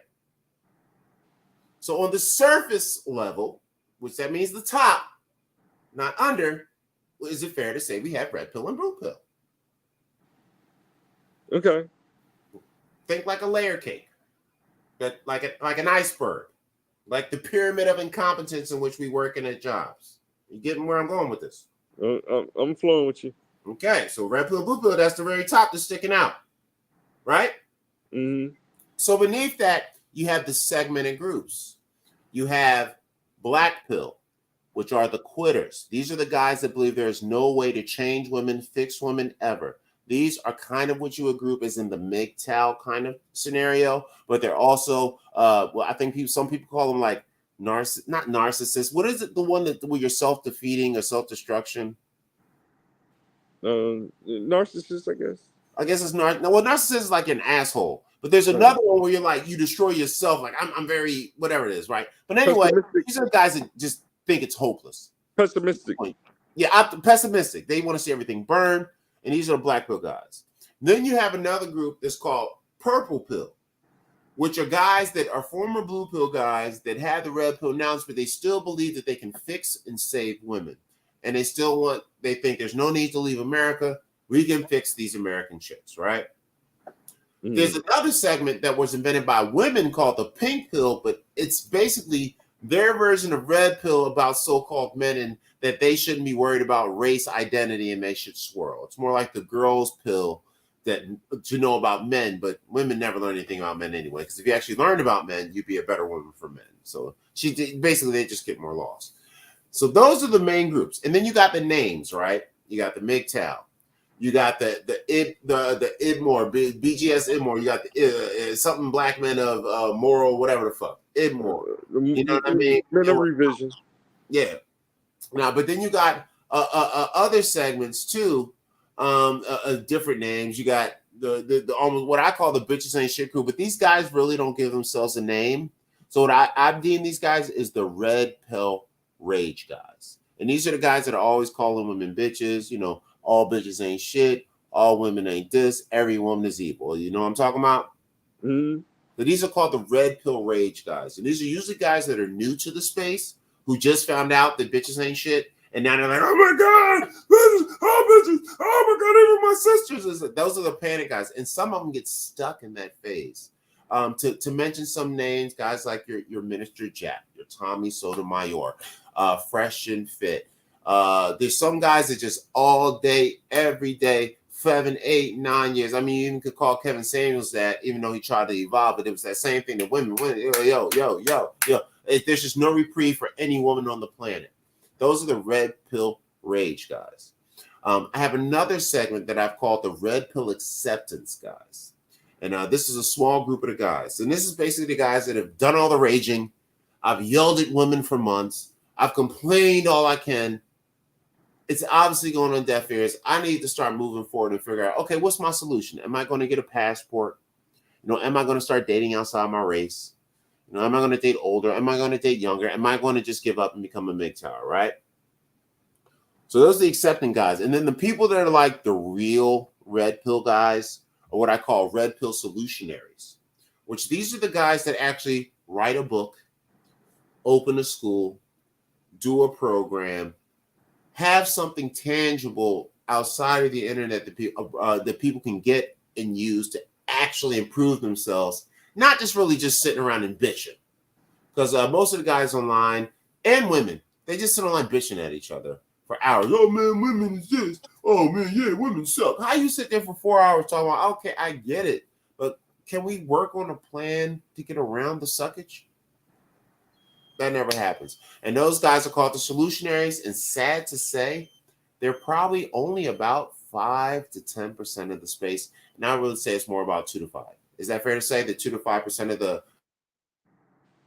red pill manosphere space is really solution based? Yeah. Everybody else is just slapping their dick on the table, yelling toes. Basically, everybody else is doing a BAS impression. They just ain't shit for any reason. Like, it's just like they need to all pay Mr. BAS. It's some bullshit. And whatnot. So that's that. Any opinions on that stuff? I'm hearing you and trying to see how can you possibly connect all that. Well, once again, it's all connected because the original red pill and blue pill is the core. The truth versus what you were raised to believe. Mm-hmm. And the red pill is what you know now that everything I was taught isn't exactly true. Mm-hmm. It's just like if you're really into a lot of religions, well, the more you study about religions, you realize that everything isn't exactly right. If you're into sports or something, or if you're into anything, when you first started meeting girls and having sex, you got a lot of bad information from your dumbass friends. You know what I mean? Mm. It's just because nobody knows yet and whatnot. When you start playing a video game, you don't know what you're doing. So you read the instructions and play a little bit and learn the nuances of the game. And that's the same thing with this manosphere thing. When you first find out about it, you're just coming in naked and don't not read the instruction manual. I don't know if I was the guy that read the instruction manual. I don't know. What were you, Volo? When you buy a game, did you read the instruction manual or did you just open up and play? Depending on the game. RPGs, I would probably read a little bit. Okay, read a little. But let's say it was football or basketball or a shooter game. Like Contra. Did you read the book, The Contra, or did you just play? I just played. So, for example, I'd have been busting your ass if Contra was competitive, because before I played, I read the whole book. Because one thing I learned in my early days of playing games is that, man, it's shit that they tell you in the book that people don't even know. And motherfuckers will be playing you for years and never understand why you're doing some shit to them. And then eventually I just get nice and like, just read page number 7, fam. Hey, what? And then they read it and they're like, what? Is that why all this time? Like, yeah, I just figured y'all didn't want to know, and you never cracked open the book once to wonder why I keep doing it, right? They just figured it was a glitch in the game. The game is hating. They blame it on the game instead of their lack of knowledge. So that's a lesson to any kids watching today, even though nobody watches this show. Always read the instructions and remember that bitches ain't shit and some men are bitches too. That's what we've learned today. So we're at the 10 o'clock mark. Of course, our noodle of the week again is Cornell West. We got 30 standard scheduled minutes left in the show. My dumb ass, I was off so much today, I freaked out and jumped on an hour early. So I played a bunch of videos. Couldn't help it. Whatever. It was good, though. I actually kind of like that, having the videos just running for an hour like that. Cool. But past that, I don't have any scheduled topics. I mean, I should do a news review. Let's see what's on the news. Do you have any topics on your mind? No,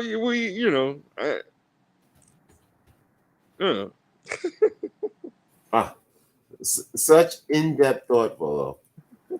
I don't know how I can recover. No, like my brain is strained from the thought process of the jewels you have dropped upon us. So what we're going to do here is what I call my news segment. I'm gonna go through some news stories. I'm gonna pick out stories that I think have a noodle sounding scenario. I'm gonna read them, make a few off-color and silly comments. We'll do that for about 15 minutes, and then we'll get into our noodle of the week, Mr. Cornell West, who is running for president, because he's trying, but he's coming off like an old chick with a diaper problem. But we'll shout out to Cornell West for going hard and at least making it a conversation. So let's see what we got going on here in the story and why the world is filled with noodles. So this says, why Cubans fight for Russia in Ukraine. You like this title, Willow? Okay. So it says that for months, hundreds of Cubans have quietly left the island to fight for Russia in war in Ukraine. What the fuck are Cubans go? Now, I will say, if you remember when we had the Cuban Missile Crisis, they were working with Russia to put missiles on Cuba. Right? Aha! Aha! Aha! So maybe that's why the Cubans are going to help Russia in its war with Ukraine. Changing promises of money and Russian citizenship from shadowy. I don't care. I didn't miss shit, CNN. Get off my nuts. I'm reading a story. See, this is the problem. CNN is racist, obviously, allegedly. Across much of Cuba, the economy has ground to a standstill, and as a communist-run island reels from a sharp drop in tourism, spiking from inflation and the renewed U.S. sanctions. Wait. They put the sanctions back on Cuba? Yo, Joe Biden, see. All right, here we go right here, right? Cuba had the sanctions removed and people could visit Cuba.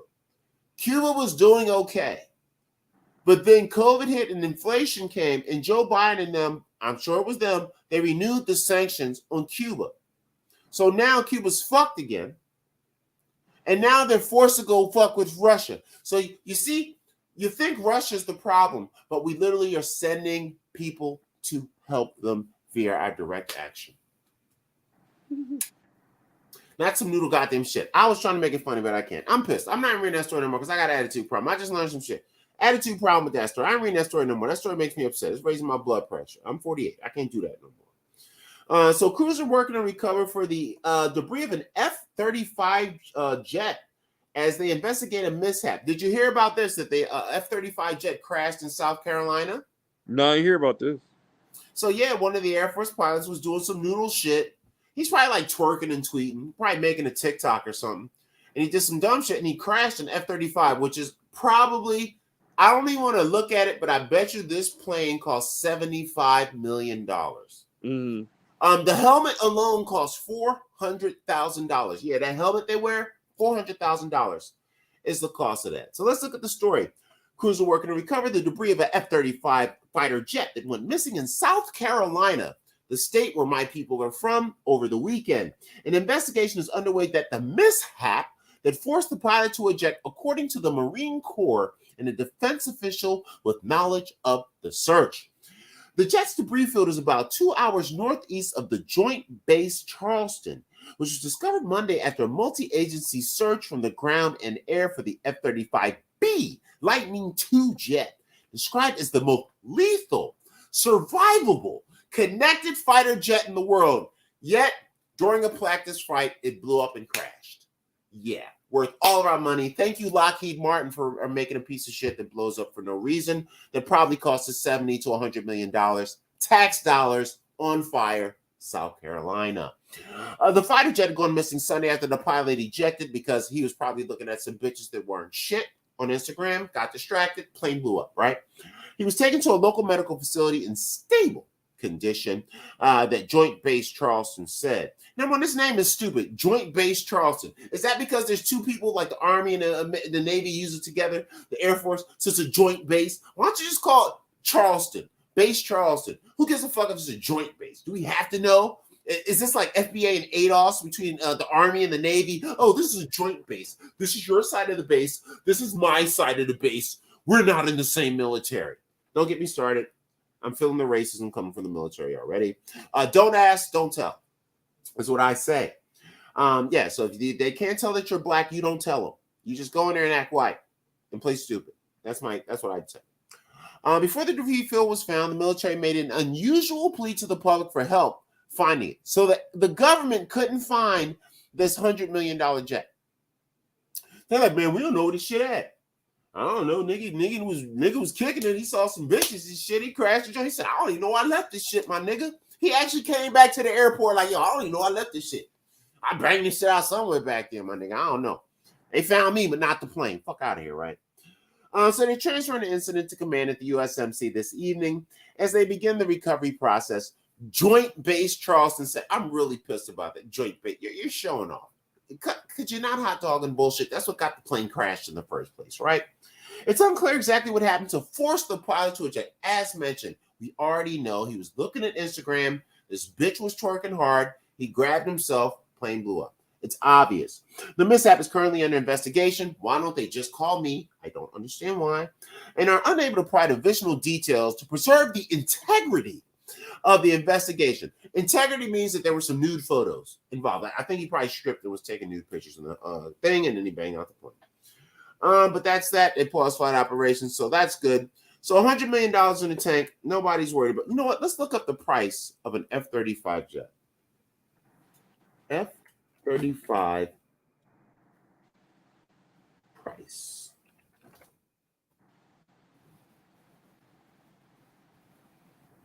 Nigga.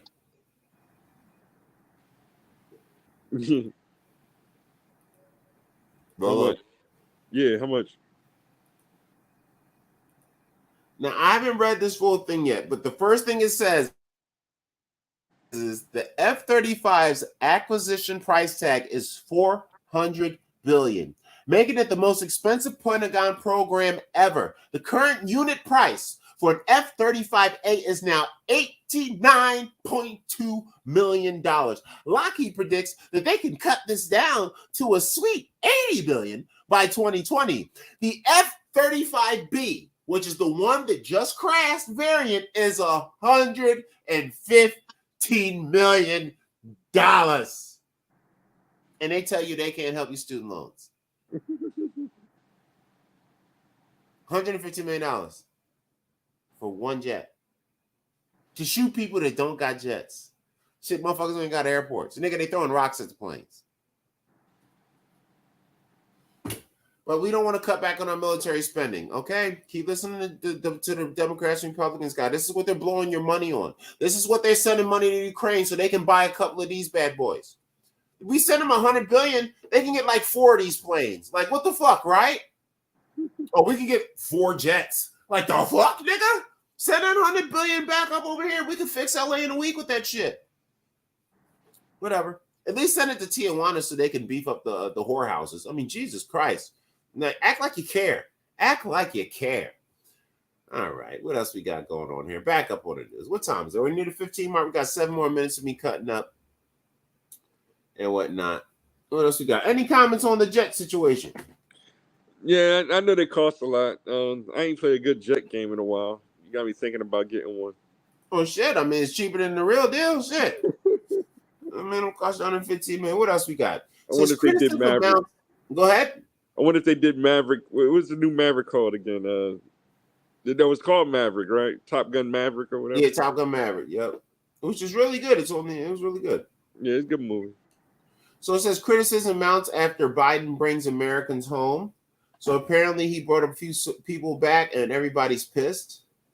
Let's see what this is about. So Joe Biden's deal with Iran unlocks $6 billion in Tehran's frozen funds, bringing 5 imprisoned Americans home, creating the kind of terrible optics and an opening for domestic foes that a politically weakened president can ill afford. Yet, it is also an example of the kind of agonizing dilemma only presidents face in the lonely Oval Office perch, and the way that they often have to judge humanitarian concerns with geopolitics and domestic considerations, and there's no easy answers. And that is true. After all, the United States does not do deals with its well-meaning friends to free hostages or wrongly detained Americans. Most of these people that were detained were not wrongly detained. Motherfuckers, they're stealing some shit, smoking some weed, or shooting people. But bullshit. See, why we gotta lie? See, that's the problem. Why you gotta lie, though? Why can't we just say, hey, they fucked up and we want to get them home? What's wrong with that? Why lie? Anyway, don't get me started. Don't get me started. Shout out to Umar Johnson. Anyway. After all, the United States is not to deal, blah, blah, blah, blah, blah. He need to lie. Yeah, he did. Oh, you want to see his most recent lie? So I don't know if you saw the most recent issue. An unfortunate young lady was shot by the police in her car after an incident at Kroger where they said she was stealing liquor. Yeah, well, I don't know. Have you seen it yet? Remember we went over it a couple days ago. Okay, yeah. And they have a video of her actually stealing the liquor. The cops obviously mishandled it. Shouldn't have been in the front of the car. But they used her driving the car past them or around them as a reason to say she threatened their lives and shot her, right? Mm-hmm. Umar said that they said there was. Umar said there's no proof. If she says she didn't do it, she didn't do it. There's no proof that Umar said there's no proof that she even stole that liquor. This video that came out yesterday. And he said, proof. He said, anyway, even if she did steal it, he said, ain't Kroger that made enough money off of black people? So his logic is that because a lot of black people shop at that Kroger, it's okay for her to go in there and steal $200 worth of liquor and not have the cops called or be stopped. Like I said, why we got a lot, Umar? It was a bad shoot by the cops. Why can't we just stick with the fact it was a bad shoot? No, we got to lie about her not stealing. He said if that was a Caucasian woman, she'd have told him she didn't do it. They'd have just let her drive off and nobody even called the cops. Cops wouldn't even chase her. And what about Suki? Oh, don't you, to quote her, don't you talk about what's going on with me and Suki. She is a queen from Delaware, and I'm hoping that she's going to donate to my school. He doesn't say that last part, but that's what he's really saying. She's from Delaware. His school's in Delaware. He wants her to be cool with him because he wants her to break him off for the school. That's what it is. And he calls himself saying he's going to make a new song, and he want her to be on the hook to his song because he know he can't rap and he don't know nobody that can.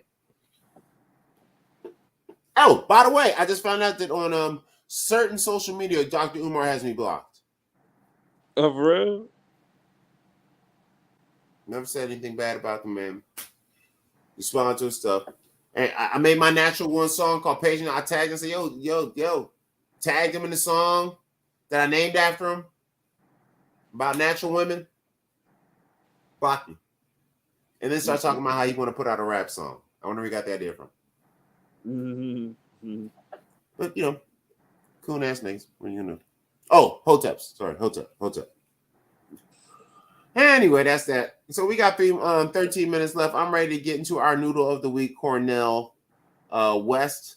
Recently, Jimmy Dore did an interview with him. Where he said he had a little trouble. I wonder if Jimmy Dore's cool with me playing. Jimmy Dore's a cool guy. He'll be cool. But go ahead. So Cornell West is running for president. Are you voting for Cornell? You sound so excited. I want to give the Green Party some props and everything, but they have been seeming like they just more left of the left. This is true. So. This is true. It's hard to support that party. Yeah, that is. I mean, Jimmy Dore's going to give his kind of opinion on like what's going on, and his concern that Cornell may have been slightly infiltrated by the Democrat Party, even though he is running independent.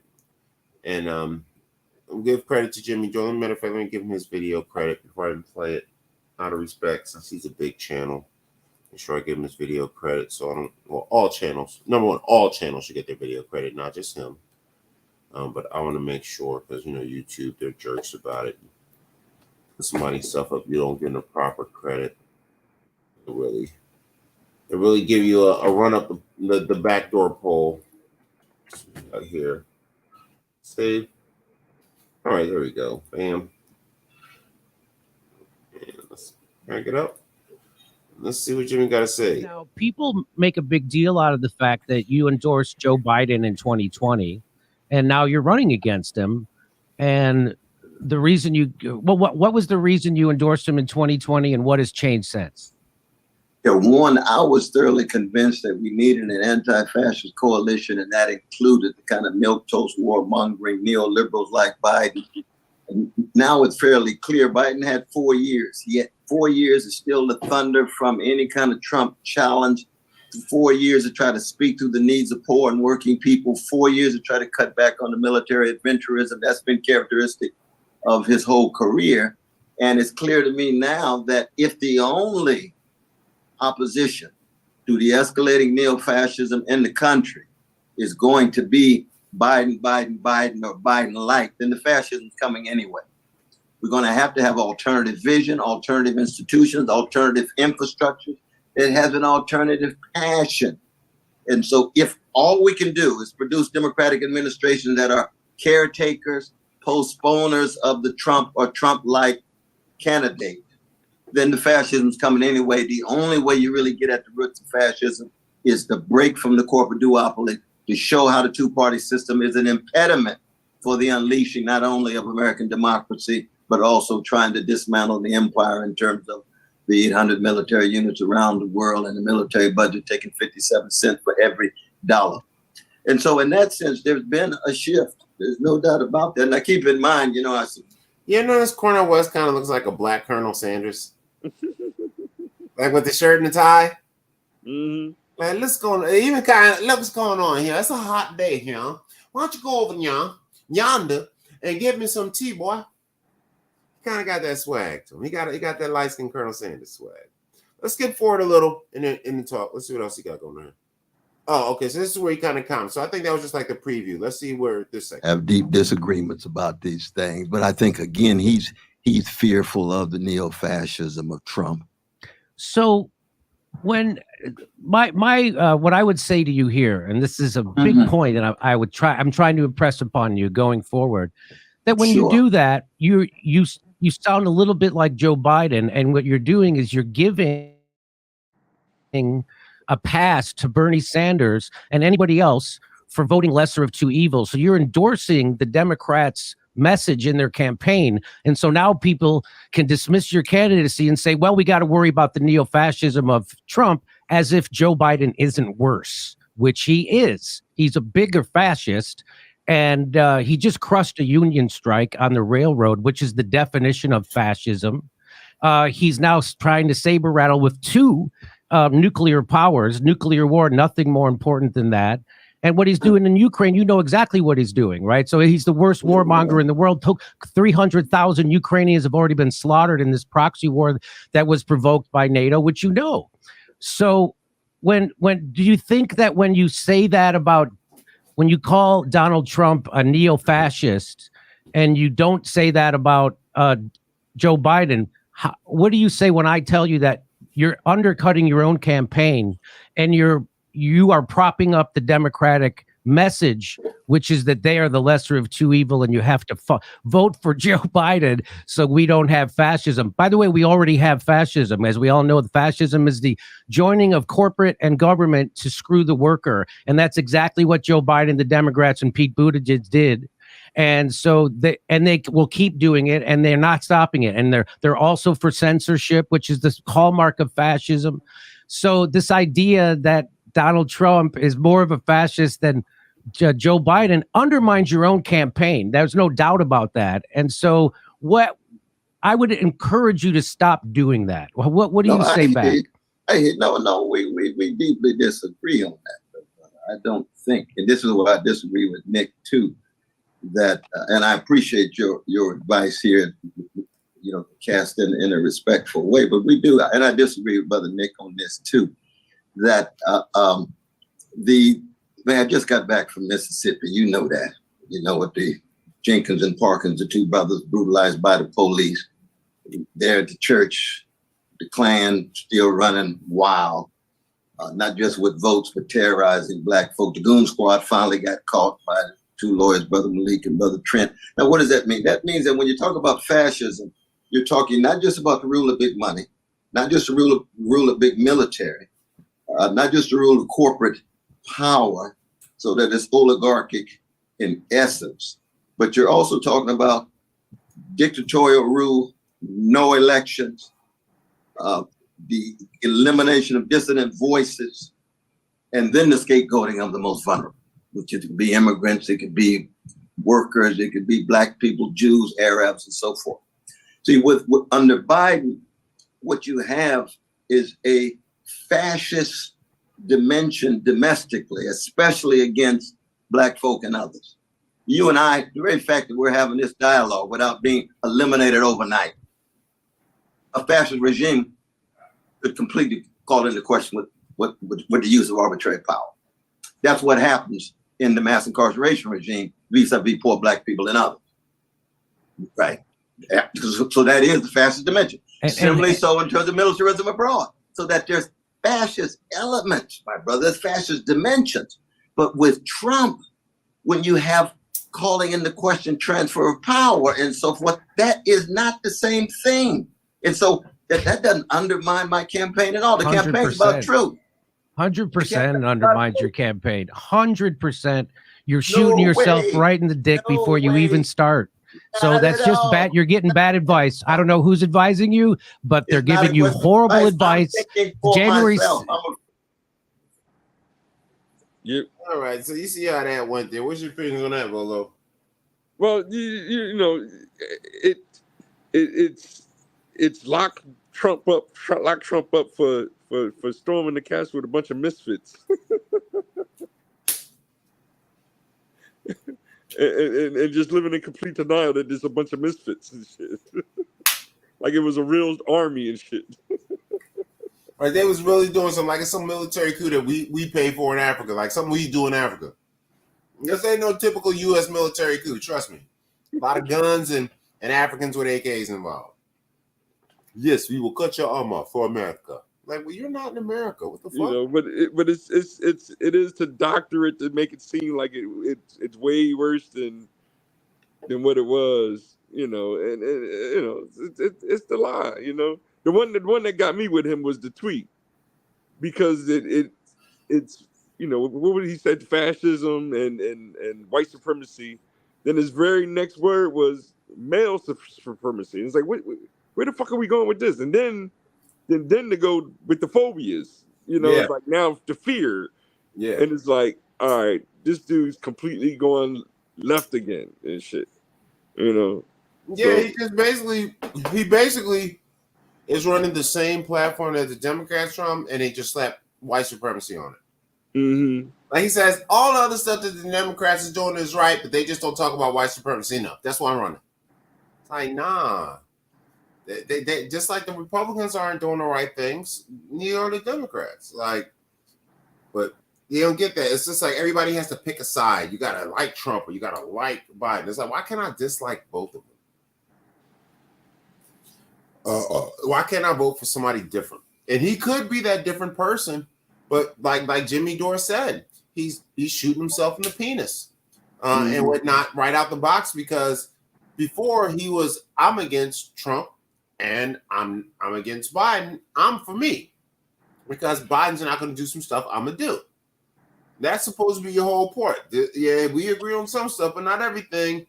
But it can't just be the two same things that they've used for the last 40 years, white supremacy. And now that Trump was president, now Trump. You know, before it was George Bush that was Trump before. Remember? People didn't like what George Bush was saying out his mouth. Right? Yep. So it's not like this Trump shit is new, but like I told you, I don't know if I mentioned before, but I told you some chick at my job, she's like, because of Donald Trump, the Republican Party has brought racism into their politics. I was like, you are about 60 years late, motherfucker. But that's how modern people, especially younger people that don't really know history, they think all this shit is new. Mm-hmm. And this is why I hate. This is why you need critical race theory, because you want to know why she doesn't know anything. Because her parents. Oh, there was no racism back in the 70s and 80s. That's what her parents tells her. You know what I mean? Our uncles and shit. Oh no. The racists are really the Democrats. No, back in the 70s and 80s, yeah, the Democrats were so racist. They were the ones who did slavery. You didn't know that? And so she comes up and she thinks, oh, all this time it's been the Republicans who weren't racist and the Democrats were, and all of a sudden now the Republicans are just racist in the last 4 to 5 years. And these are people that are voting. So yeah, but I think Cornel West is going to get about 25% of the vote for the overall presidential election. He definitely is not winning. He's not in the primary, so he's not competing, so there'll be no competition there. And Joe Biden will get through. The incumbent always gets through on the so there's no way Joe Biden's losing to anyone. Unless Joe Biden dies on stage, he's not losing to anybody.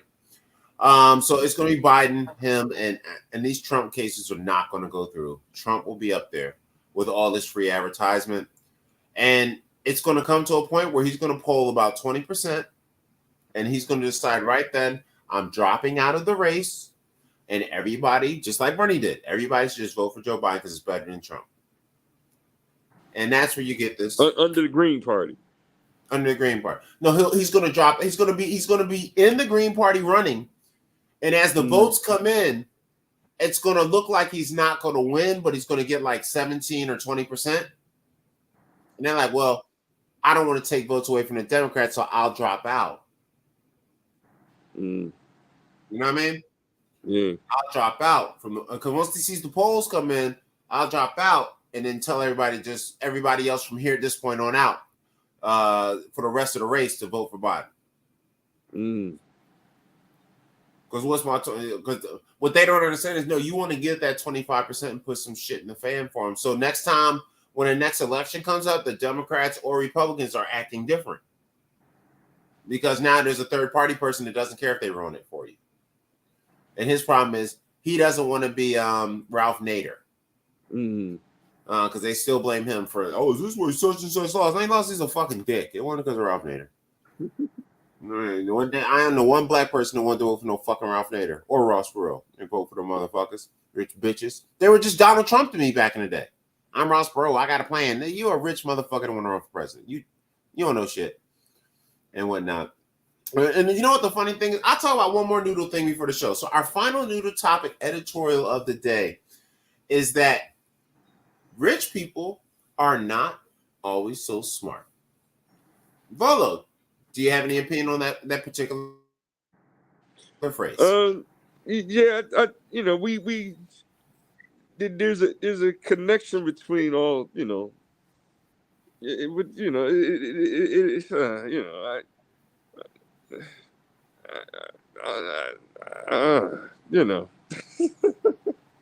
Excellent answer. Way to lay it down. It's concise, accurate, in depth, multi-tiered, existential.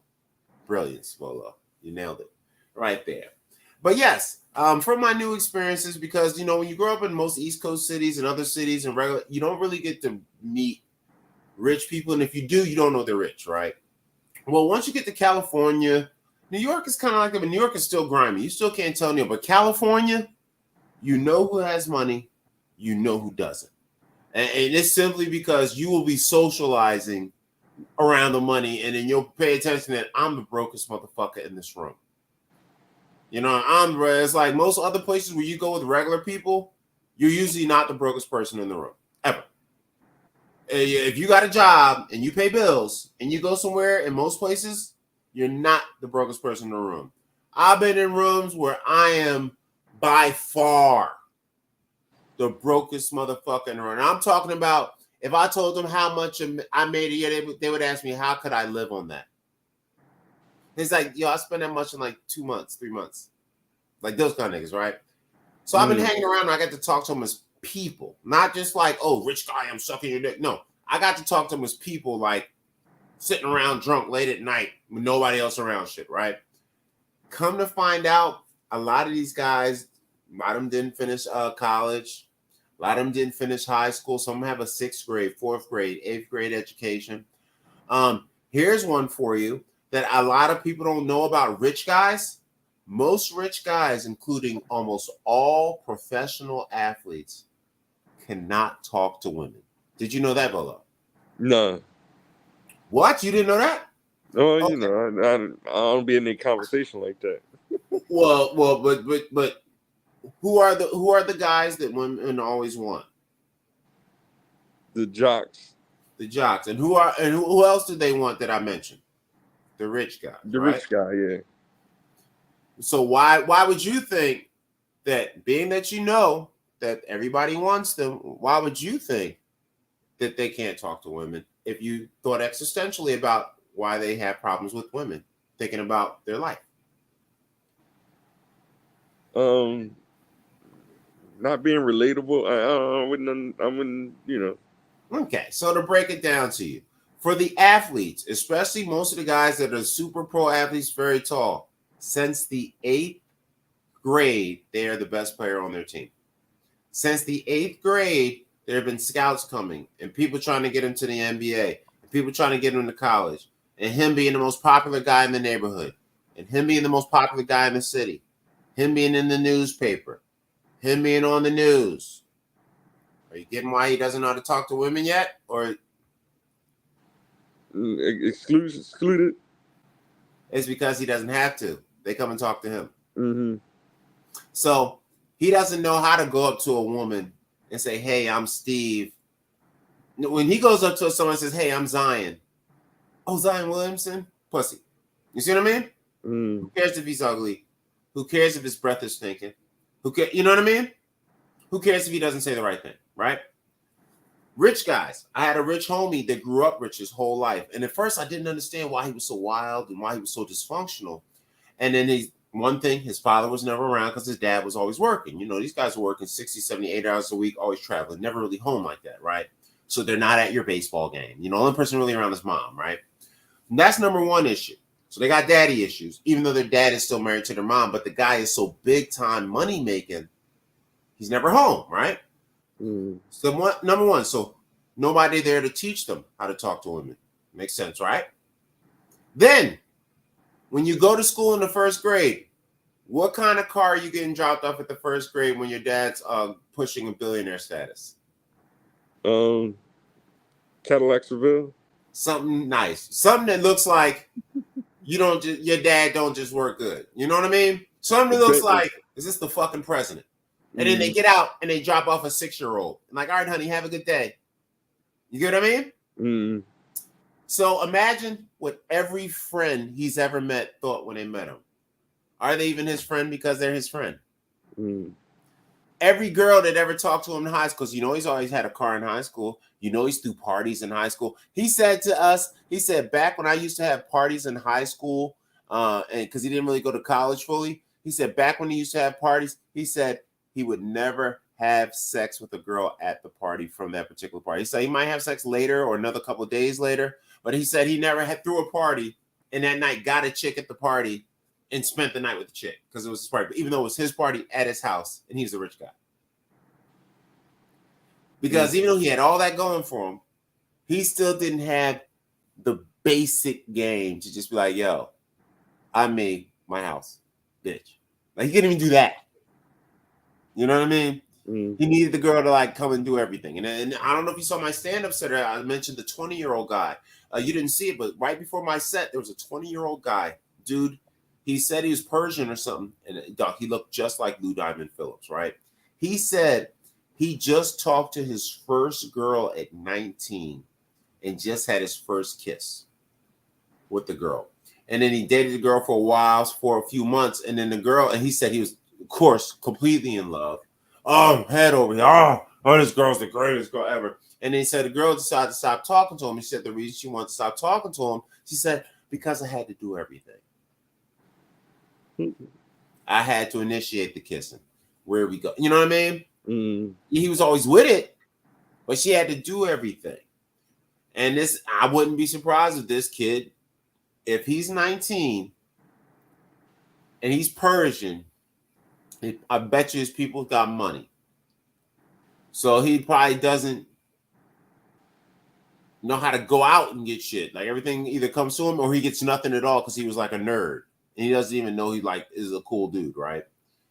And I was like, damn. So even now today, just like the NBA players, it's cats walking around that just can't even talk to a woman. And even I get it. I get nervous. I don't like getting turned down. I get it. But if you're pussy hungry, you'll make it happen. So that's that. So that's the end of that. We are past the 35 mark. Shout out to our new final words on Cornell West. Oh yeah, that's why I got a little confused because Cornell West is a professor. He's Barack Obama's teacher. So I wasn't he's rich but as far as always linking like when he's connecting the dots, and then once you want to go from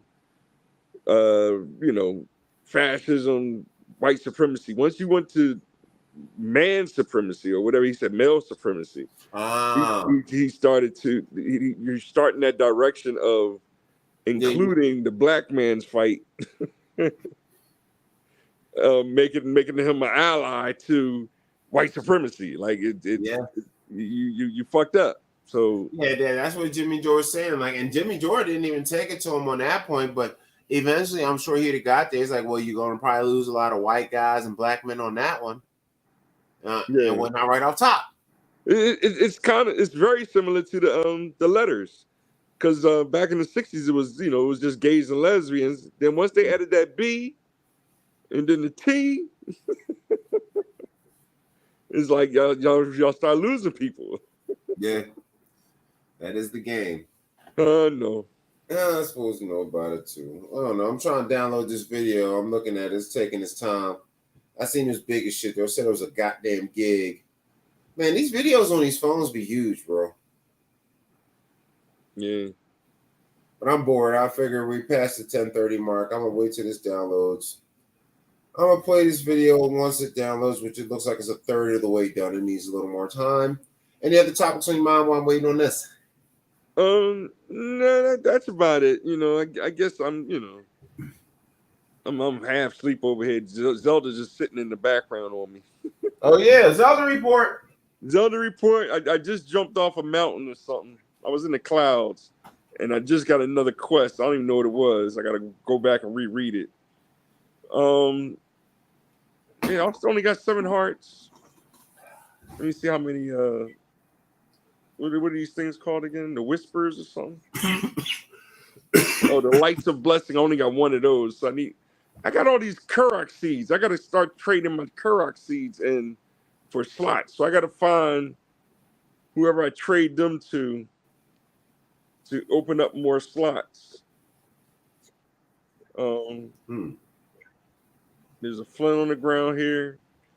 But yeah, man, it's still a beautiful game, and I do want to keep playing it.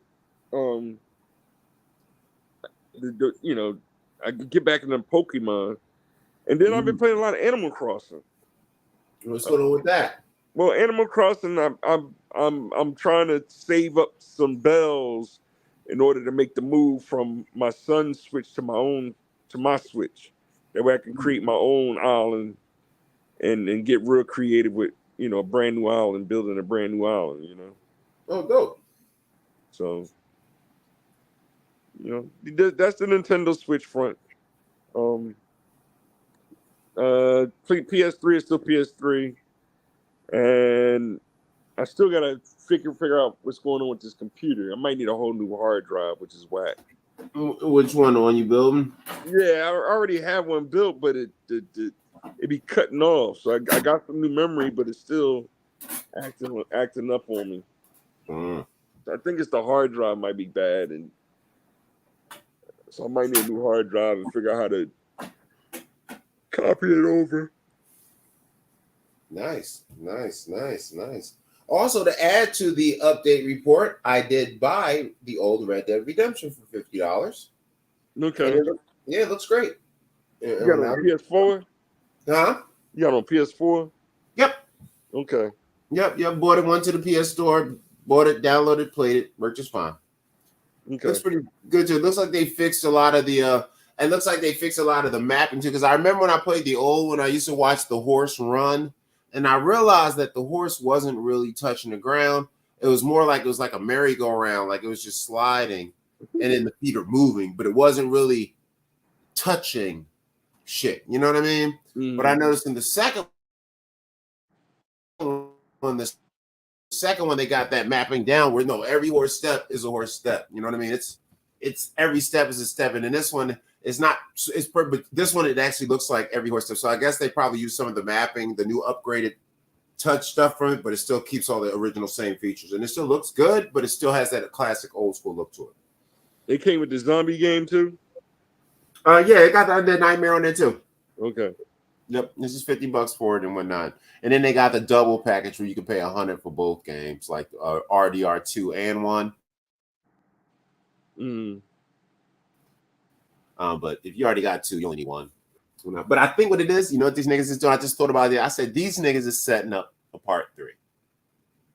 Because when RDR 2 came out, RDR 1 was already out. So why didn't you just first day out of the box make one that could play on PS4, right? Instead, what do? You milk the online version. You know how everybody buys the online and runs around online all the time on that game? Like GTA, they milk that. And then they get everybody used to it, and they know the whole story of RDR2 and Arthur Morgan and all that stuff now. So now that they got the reputation built in people's mind, younger gamers, what do younger gamers like to do? They like to play old games. Oh, what? I'm a big fan of part 2. I got to play part 1, right? Oh, what is out on the system? I got 2. What? Bam. Let me grab that bitch and whatnot. So now they got a whole new group of 10, 12, 14, 15-year-old kids that never played it, only heard about the other one, even after it was already the game of the year and famous, right? Like they probably didn't even hear about Red Dead Redemption 2 until the online, a lot of these kids. And when you just get online and play, they were like, oh, shit, I didn't know there was a whole story. So they got that. So now these kids play this game and the reach back, and they learn the story because basically RDR2 was the prequel. So that is actually part 1, and the first Red Redemption is actually part 2. So they dropped part 1. They dropped part 1 on PS4. Now they dropped part 2, the technical part 2, because the first one is when Arthur Morgan dies and then John goes off, and then this one is after John is happy in RDR2. The Fed niggas come and find him and say, yo, we need you to go help us capture your gang. And then they basically tell him they're going to kill his family and lock him up. And they say, all right. And they send him down to go catch all his old homies. And that's what the first game is about, him catching his whole homies. But at the end of the, have you ever played the first one? No, I never finished it. Okay. Well, just enjoy. At the end of that, did you see the part where his son is part of this? John Marston's son? No. So did you know his son from earlier in the game? Huh? You noticed it's been a couple years. John Marston has a little boy son, right? No, it's been a couple years too. All right. Well, John Marston has a little boy son. So have you played Red Redemption 2 at all? No. Oh, okay. So you don't. Okay, you don't really know. I'm on PS3. Okay. All right. Well, the first one was on 3, wasn't it? Not. Yeah. I have it. I've always been more Grand Theft than. Well, stop the presses. Stop the presses. We just added another 15 minutes to the show. You have PlayStation 3. Yeah. You have Red Redemption, and you've never touched it. Well, no, I go gamble and then kill them and take their money and But you like GTA. Yeah. It's the same game.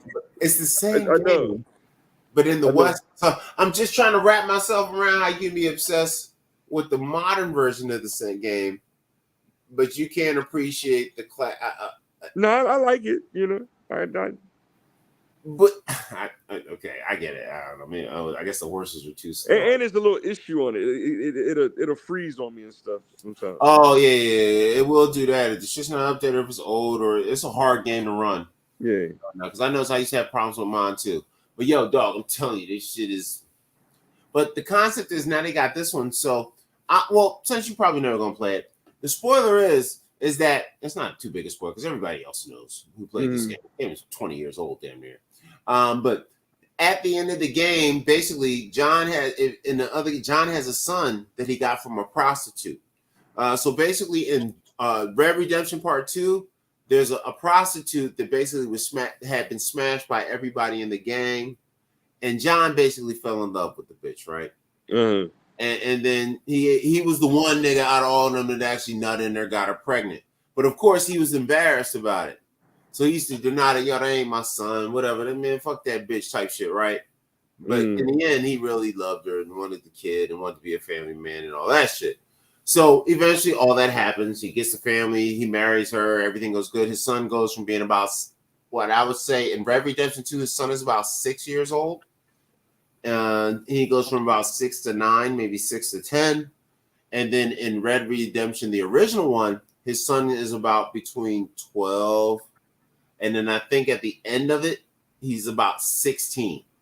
When shit goes down with his dad. Because basically his dad goes to find all the niggas. The whole point of the game is for you to catch all the people. Well, you know how video games work. You're going to achieve your goal, right? But once he achieves his goal, he finds out that the Fed niggas was like, well, now we got all them niggas. Guess whose turn it is, Bolo? His turn. It's his fucking turn. Yeah. So he comes home thinking shit sweet and then realizes shit crack, and then guess it's 100 men waiting out there for his ass and shit. Shit goes down. He tells the wife and the kid to leave. He does the hero burger shit. You know what happens. So the game skips about 15 years, and you see like a 20-year-old guy. It's his son. Okay, so that's gonna be part 3 or whatever. And in that game, you actually play as the son as the final part of the game. So just like in Red Redemption 2, how you play the first half of the game as Arthur Morgan, majority, and then you play the last portion of the game as John. In the first game, you play the whole game as John, and at the end, you play as his son because you go to get revenge for your pop and all that kind of shit. But then after that, he's kind of just alive. And he wasn't just like his dad, like a criminal. He was actually like, I don't want my son to read. I don't want my son to do this. Like his mom and all them, you know what I mean? And his parents are dead now.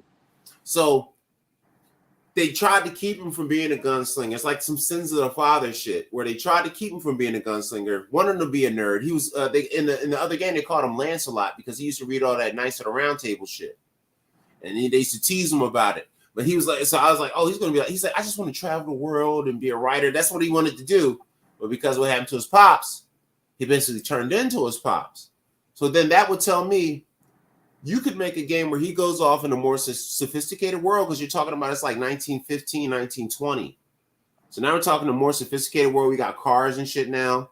He can go to New York or a big city, but then still get into some shit and then have to get his you know what I mean? Because it's still old school. So I'm like, yeah, that would make a banging ass game.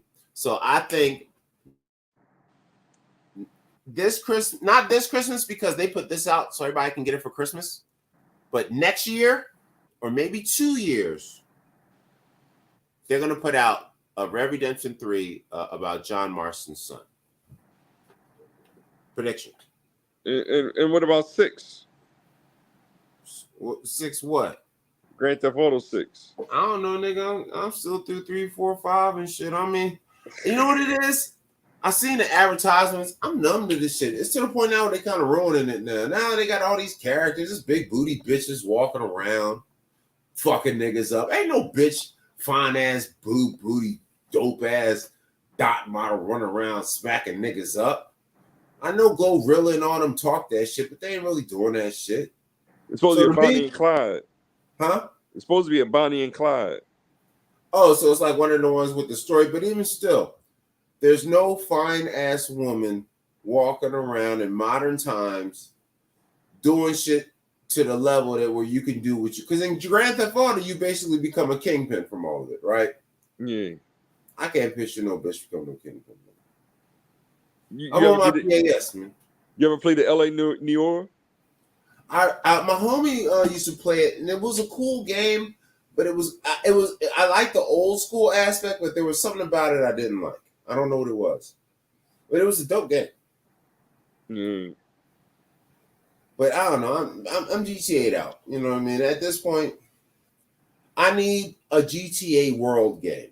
I'm sure they already got online, but I need a straight up 24-hour running group of major cities that people are always in, just like a real major city. And you can just load in, come out of your apartment, and literally you go outside and there's people driving crazy. You know what I mean? Mm. Like, and the only time they kind of give you a break is maybe like when you're on a mission, they'll take you out of the loose world and just give you like the construction world. You know what I mean? Because because you know how many people would fuck your mission up by mistake, if you ran it on too regular a street. So when you go into a mission, they can moderate it and give it like game control. But when you're outside of a mission, it should be like, yo, at any moment, somebody can just walk up and shoot you in the back of the head. Because you know how it is on GTA. When people on the street don't see you coming, you could just walk up right behind them and be like, boom, and then all their money and shit just falls. Mm-hmm. Now, of course, if they're smart, they'll hide people's ratings so people don't know you have money. But imagine if you're walking around a world like that and there's like a level 47 and how much money you have on you. You won't even be able to walk outside. That's a dope game. Because it'll make the shit like really real. Like, hold up, I need to cover my ID. I can't shine too much when I go out. If I'm walking in the street, I can't be tripping. If I do got my money, I need to be in a car. I need to be not in a public place. You know what I mean? You might have to be able to hire security, all kind of shit like that. That's the game I'm waiting on. Do you think that would be the best version of the game, Bolo? It sounds interesting. Oh, that's it. That's been my dream ever since playing. Because you know how you said you played you said I had a little gambling. I want to get my hair cut. That's how I play all those games now. Like I used to just like mission. And then I did that and I was like, and then when the game is done, I'm like, damn, kind of ran through this shit. I was like, I kind of wish I'd have just like, because then you end up spending all your time afterwards just trying to fill up. It's like, damn, it's all this other stuff I could have been doing in between. Mm-hmm. And I was just like, so now I just like, when I get on again, sometimes I get on and I don't do no missions. Play cards, take a bath. Yeah, that's how I play it all the time. and my main next phase would be the VR headset with it. So that's what I'm looking at forward to. Yeah, we're gonna have to get you that track thing for your feet so you can run around the house. I don't know. Ooh, looks like that video downloaded. Let's see what we got. I think this is another one of my comedy sets. Let's see. Yep, I think. Okay. So this is my comedy set from yesterday at Wall Street in downtown LA. This is the best I've ever done. Comedy or anything.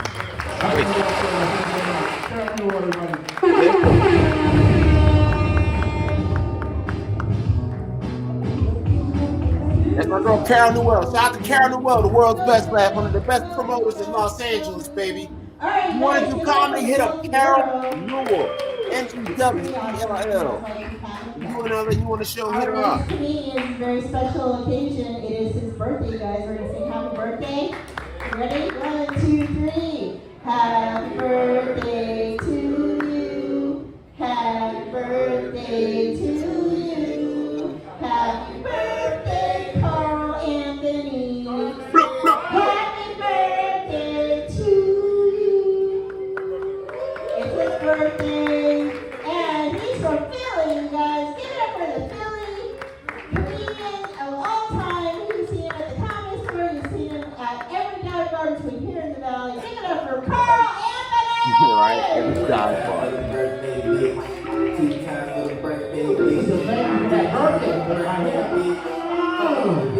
Like 48 years old, look at that thing. Well, you think I got these tight pants on? How you doing, bro? Kind of good. Oh, she's with the brother. Sorry, brother. All right, when I listen to your voice, aka Poppy Carter Bad Boy. Yes, today, September 17th, is my birthday. I am 48 years old in this motherfucker. You know what I'm saying? So I'm 12, 24, 36, and 48 at the same time. So back the fuck up off me, but I'm gonna have to put some Flex All 454 on after I beat your ass, alright? But anyway, in my old age, I come up with what's called Come to Jesus moments and whatnot. I used to be in a lot of nature shows, but I lived in Philly, moved to Cali back in 2008. None of mad shit, right? Shit is different. But now that I'm 48, I'm seeing my mortality, right? A couple niggas dropped off on us. A couple niggas' dicks fell off. I'm like, shit. Get your condom game up, bitch. But I do, even though I know that bitches ain't shit. Cool. Yeah, right my zippers down. Right my zippers down. You never can't notice only get up in your face.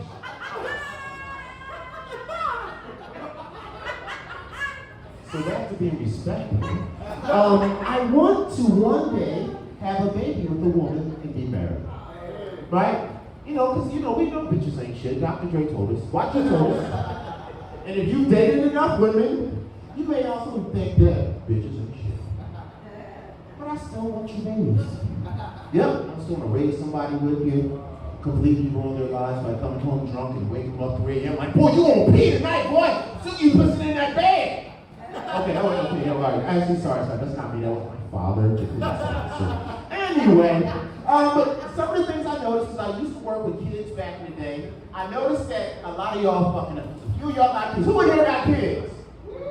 I'm watching you, boy. Because you know why? I want to have kids, and one day my kids are going to be your kids.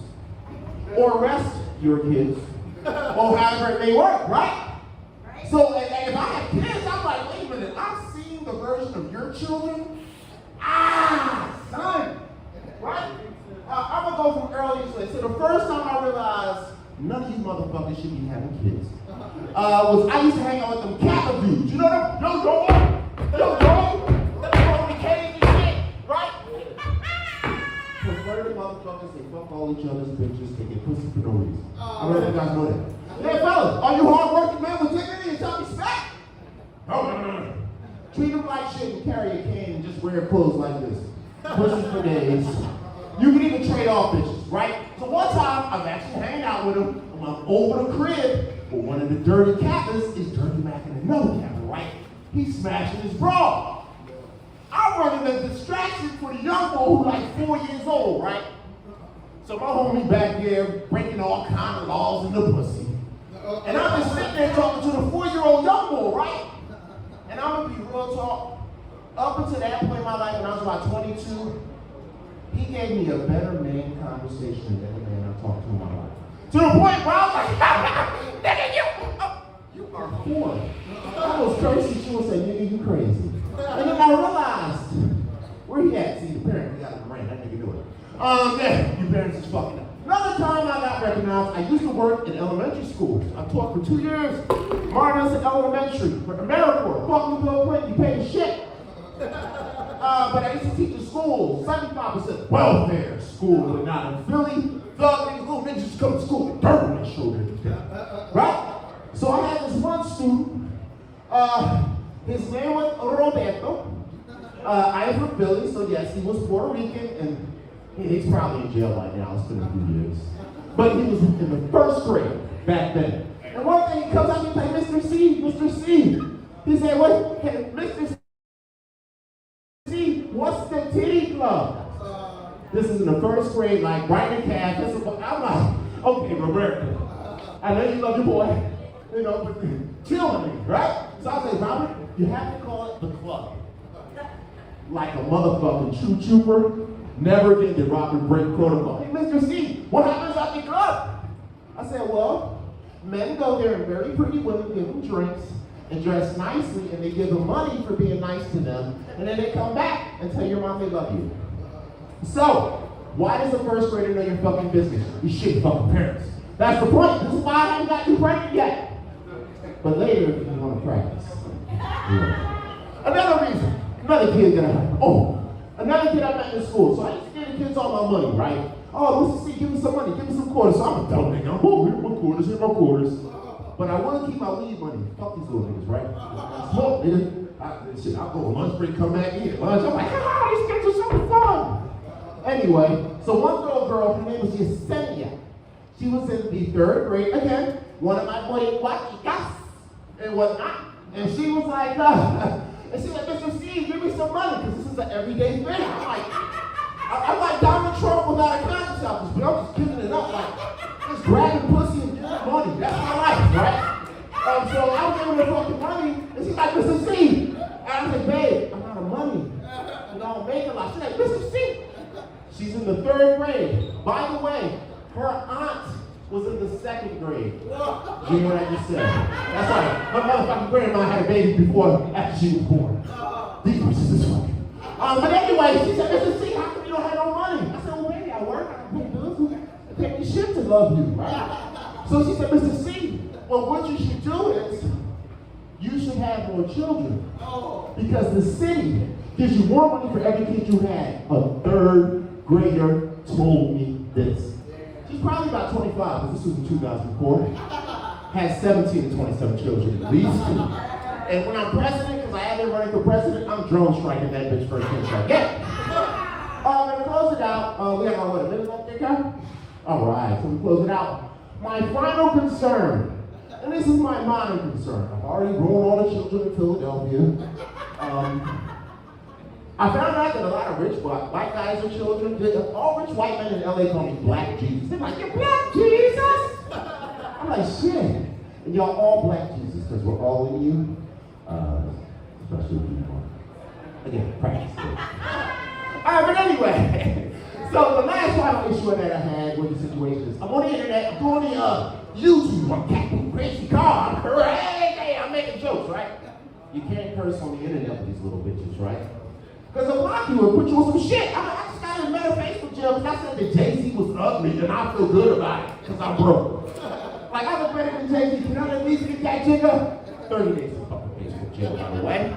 So I'm getting little kids, little Asian girls, little black girls, little Latinas, 10, 11, 12 years old, right?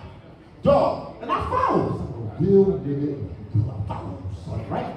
So I follow these little bitch-ass niggas. And I'm scrolling, and then I see like a 12-year-old black girl. And she's listening to like the most gangster Cardi B. I mean, everything. I knew you were going to do it. Everything. Anyways, and so we're plugging back in. I'm Mr. City Boy, so probably call the bad boy. Thank you guys for joining us. Thank you guys.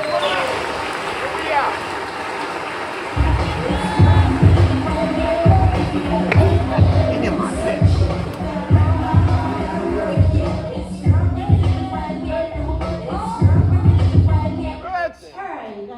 All right, so that's that. All right, final words, Volo. Oh, we might have lost Volo. Anyway, I think it was the tight pass. I took him out. That'll do it. Plus, he's a parent too. You know, he probably was offended by my set. He's probably reporting my video as we speak. You son of a bitch. You stop it right now.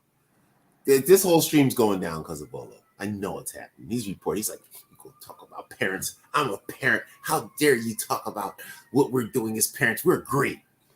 You know, like, no, I can't have kids because your kids are weird. All of them. Nothing personal. I like them. Just don't date my kid.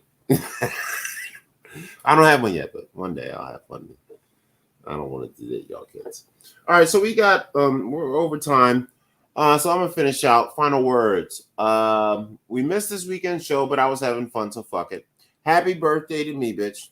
Because that's what I do. That's what that kid said. You know what I do? Bolo? Nope. Okay, you know what I do. This is the My Part. Oh, nope, this is not the My Part of Town podcast. This is Noodle Free Mondays, which we hated on Cornell.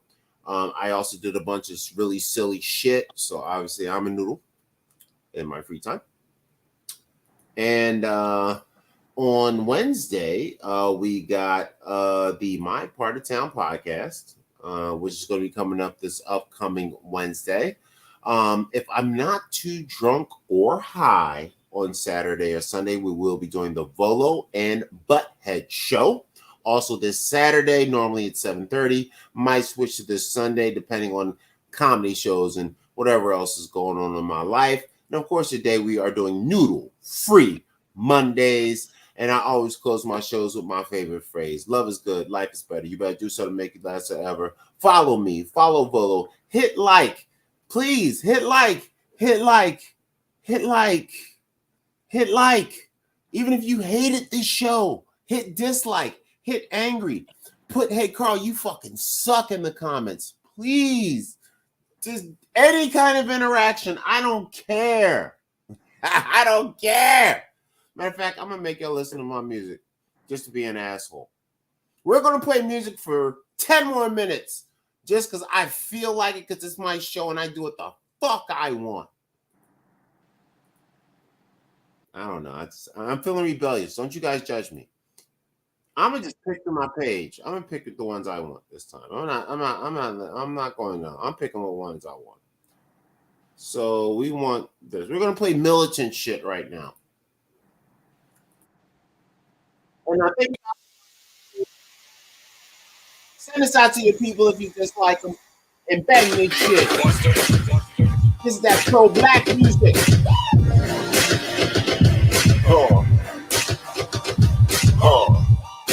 Hit somebody with a golden chair for your boy. Yeah, work me hard, bitch. Steady and he bounce raw hardwood kicks. Niggas break jumping wide to a higher gear.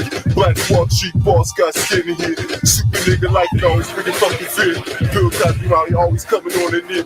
Those drops burn the house out. Can't remember shit but the 9/11 sound. Can you feel it? Yo, right? Yeah, tell my ass to get the rest. Yo, reparation child works the best. Keep your stomach hurt in the chest. Man, I can't breathe. Montreal tell me can't leave. Yeah, Sky Farm be the residence. Rock solid like making heavy sense. I'm a ripping in the round, swerving on the toxic chin. Get it in. Many bitches love the hot scent. Just spoil your whole fix all your skins. Lips flapping in the breeze, heavy wind. Use a vinegar to tighten all your heavy grip. Chill out, bitch. Like a little cold on the streets, smoking little trees, steady rolling on some D's. Even when I ride, you gon' see me married to the money like a boss, like a beast. Talk to him like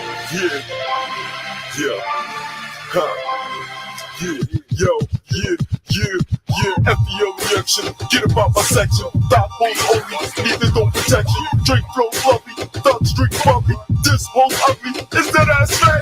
Damn, she fucking busty. Dog, I need that. Real talk, bottom realest fucking niggas. Weak hearted, then kill niggas. We too busy getting new nigga built. Four bitches in the water chillin'. It's party time, it's a nigga rhyme. Yo, we turn it up and make it kill us. Turn them on, cause we got these bitches in they feelin'. It's not a fool, yeah, that's how we do. Hey, we bring a nigga thug, you a second mile. Come on, bitch, what's good?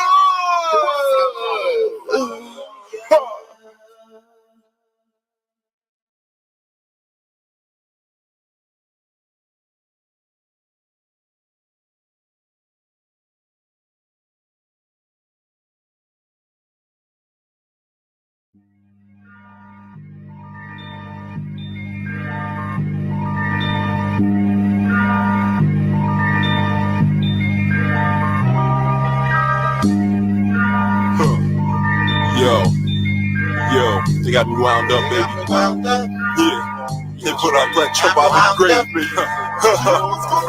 Wound up, is getting dirty. Wound up, get it. Wound up, have my money back. Wound up, you about to get back. Yeah, Black Trump wound up on it every day. I'm driving around the city mad as fuck. Hey, you pussy niggas better run, you owe me day. I'm in some fucking payback shit like. Hey, yo, every nigga that owe me, every nigga that see me, every nigga that talk, he going down tonight. We come around tonight, You better feel it, niggas. Yo, Black Trump life, get my reparations back. Black Trump life, couple cyphers in the rack. Black Trump life, couple JFK days. Dallas going crazy, the world is in the haze. 4 bodies in a couple days, a few hours. 48 of them 48 towers, 48 powers. You tried to hold us back, and then they sold us crack. It's time to take it back. Wound up, things get blurry. Wound up, get it dirty. Wound up, and my money back. Wound up, you about to get black. Yeah, black truck sick of Tommy. Yeah, lunch was good. It's time to get out here and take to these pussy niggas, man. Let's go get these niggas done. Yo, yeah. Afternoon times, what you call for the evening. Urban type rover shit, got to do with Steven. Balance shit out to your niggas that be coming hotter. Like I'm Goku on my firehead, the hot rodder. Yeah, only pain makes me stronger. Pain makes me longer. The pain makes me hunger for your heart, soul, pussy. Don't worry about the things we getting out, we grab it out, we getting stuff. Yeah. Yo, the city is wrong, and the cops is coming hard, cause the people will fall. Cause we got no power, got no dough, we got no balance. Yo, we got no feeling for the same old people intent. We talk about the talking lights, get chick, we can't go full. Yo, we talk about the women and the men we are cool. Talk about who fault it is, we out here acting like fool. Yo, it's gotta make you drool, like you on the stool, done shit. Make a nigga jump and bun shit. And then he take it to the house, pack it up, take it out, son shit. And then he got shit, he hot ride shit. Then he drop my shit into that side. Wound up, things get blurry. Wound up, get it dirty. Wound up, and my money back. Wound up, you about to get black. Oh.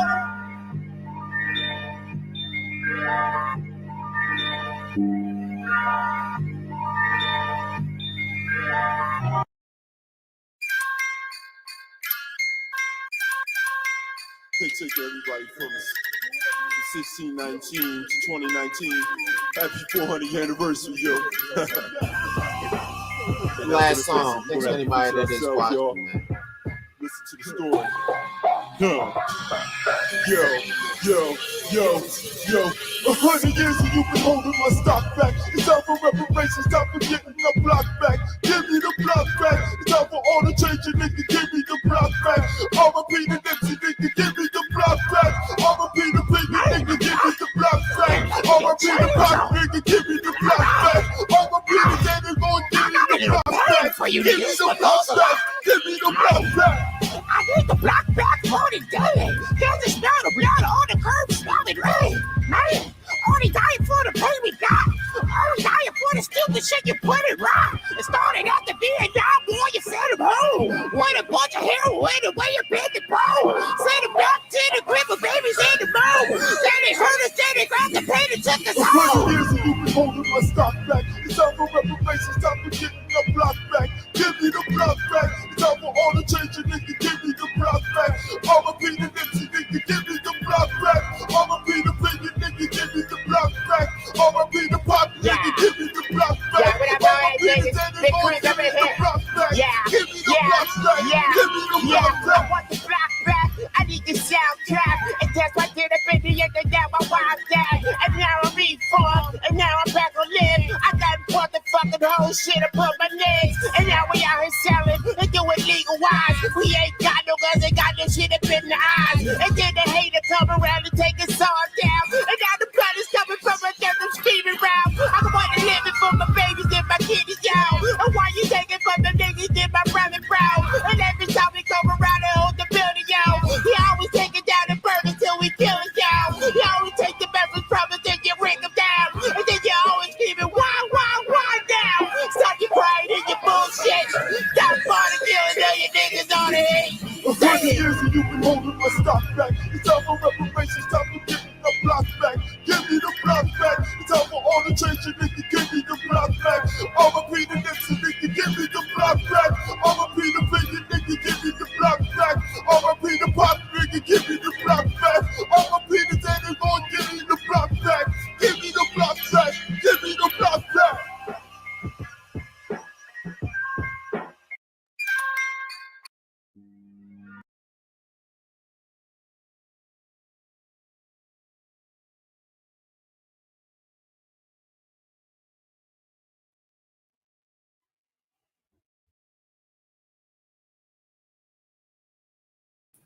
I'm cutting right here at the 15. Thank you guys for watching again. Thank everybody for hanging out.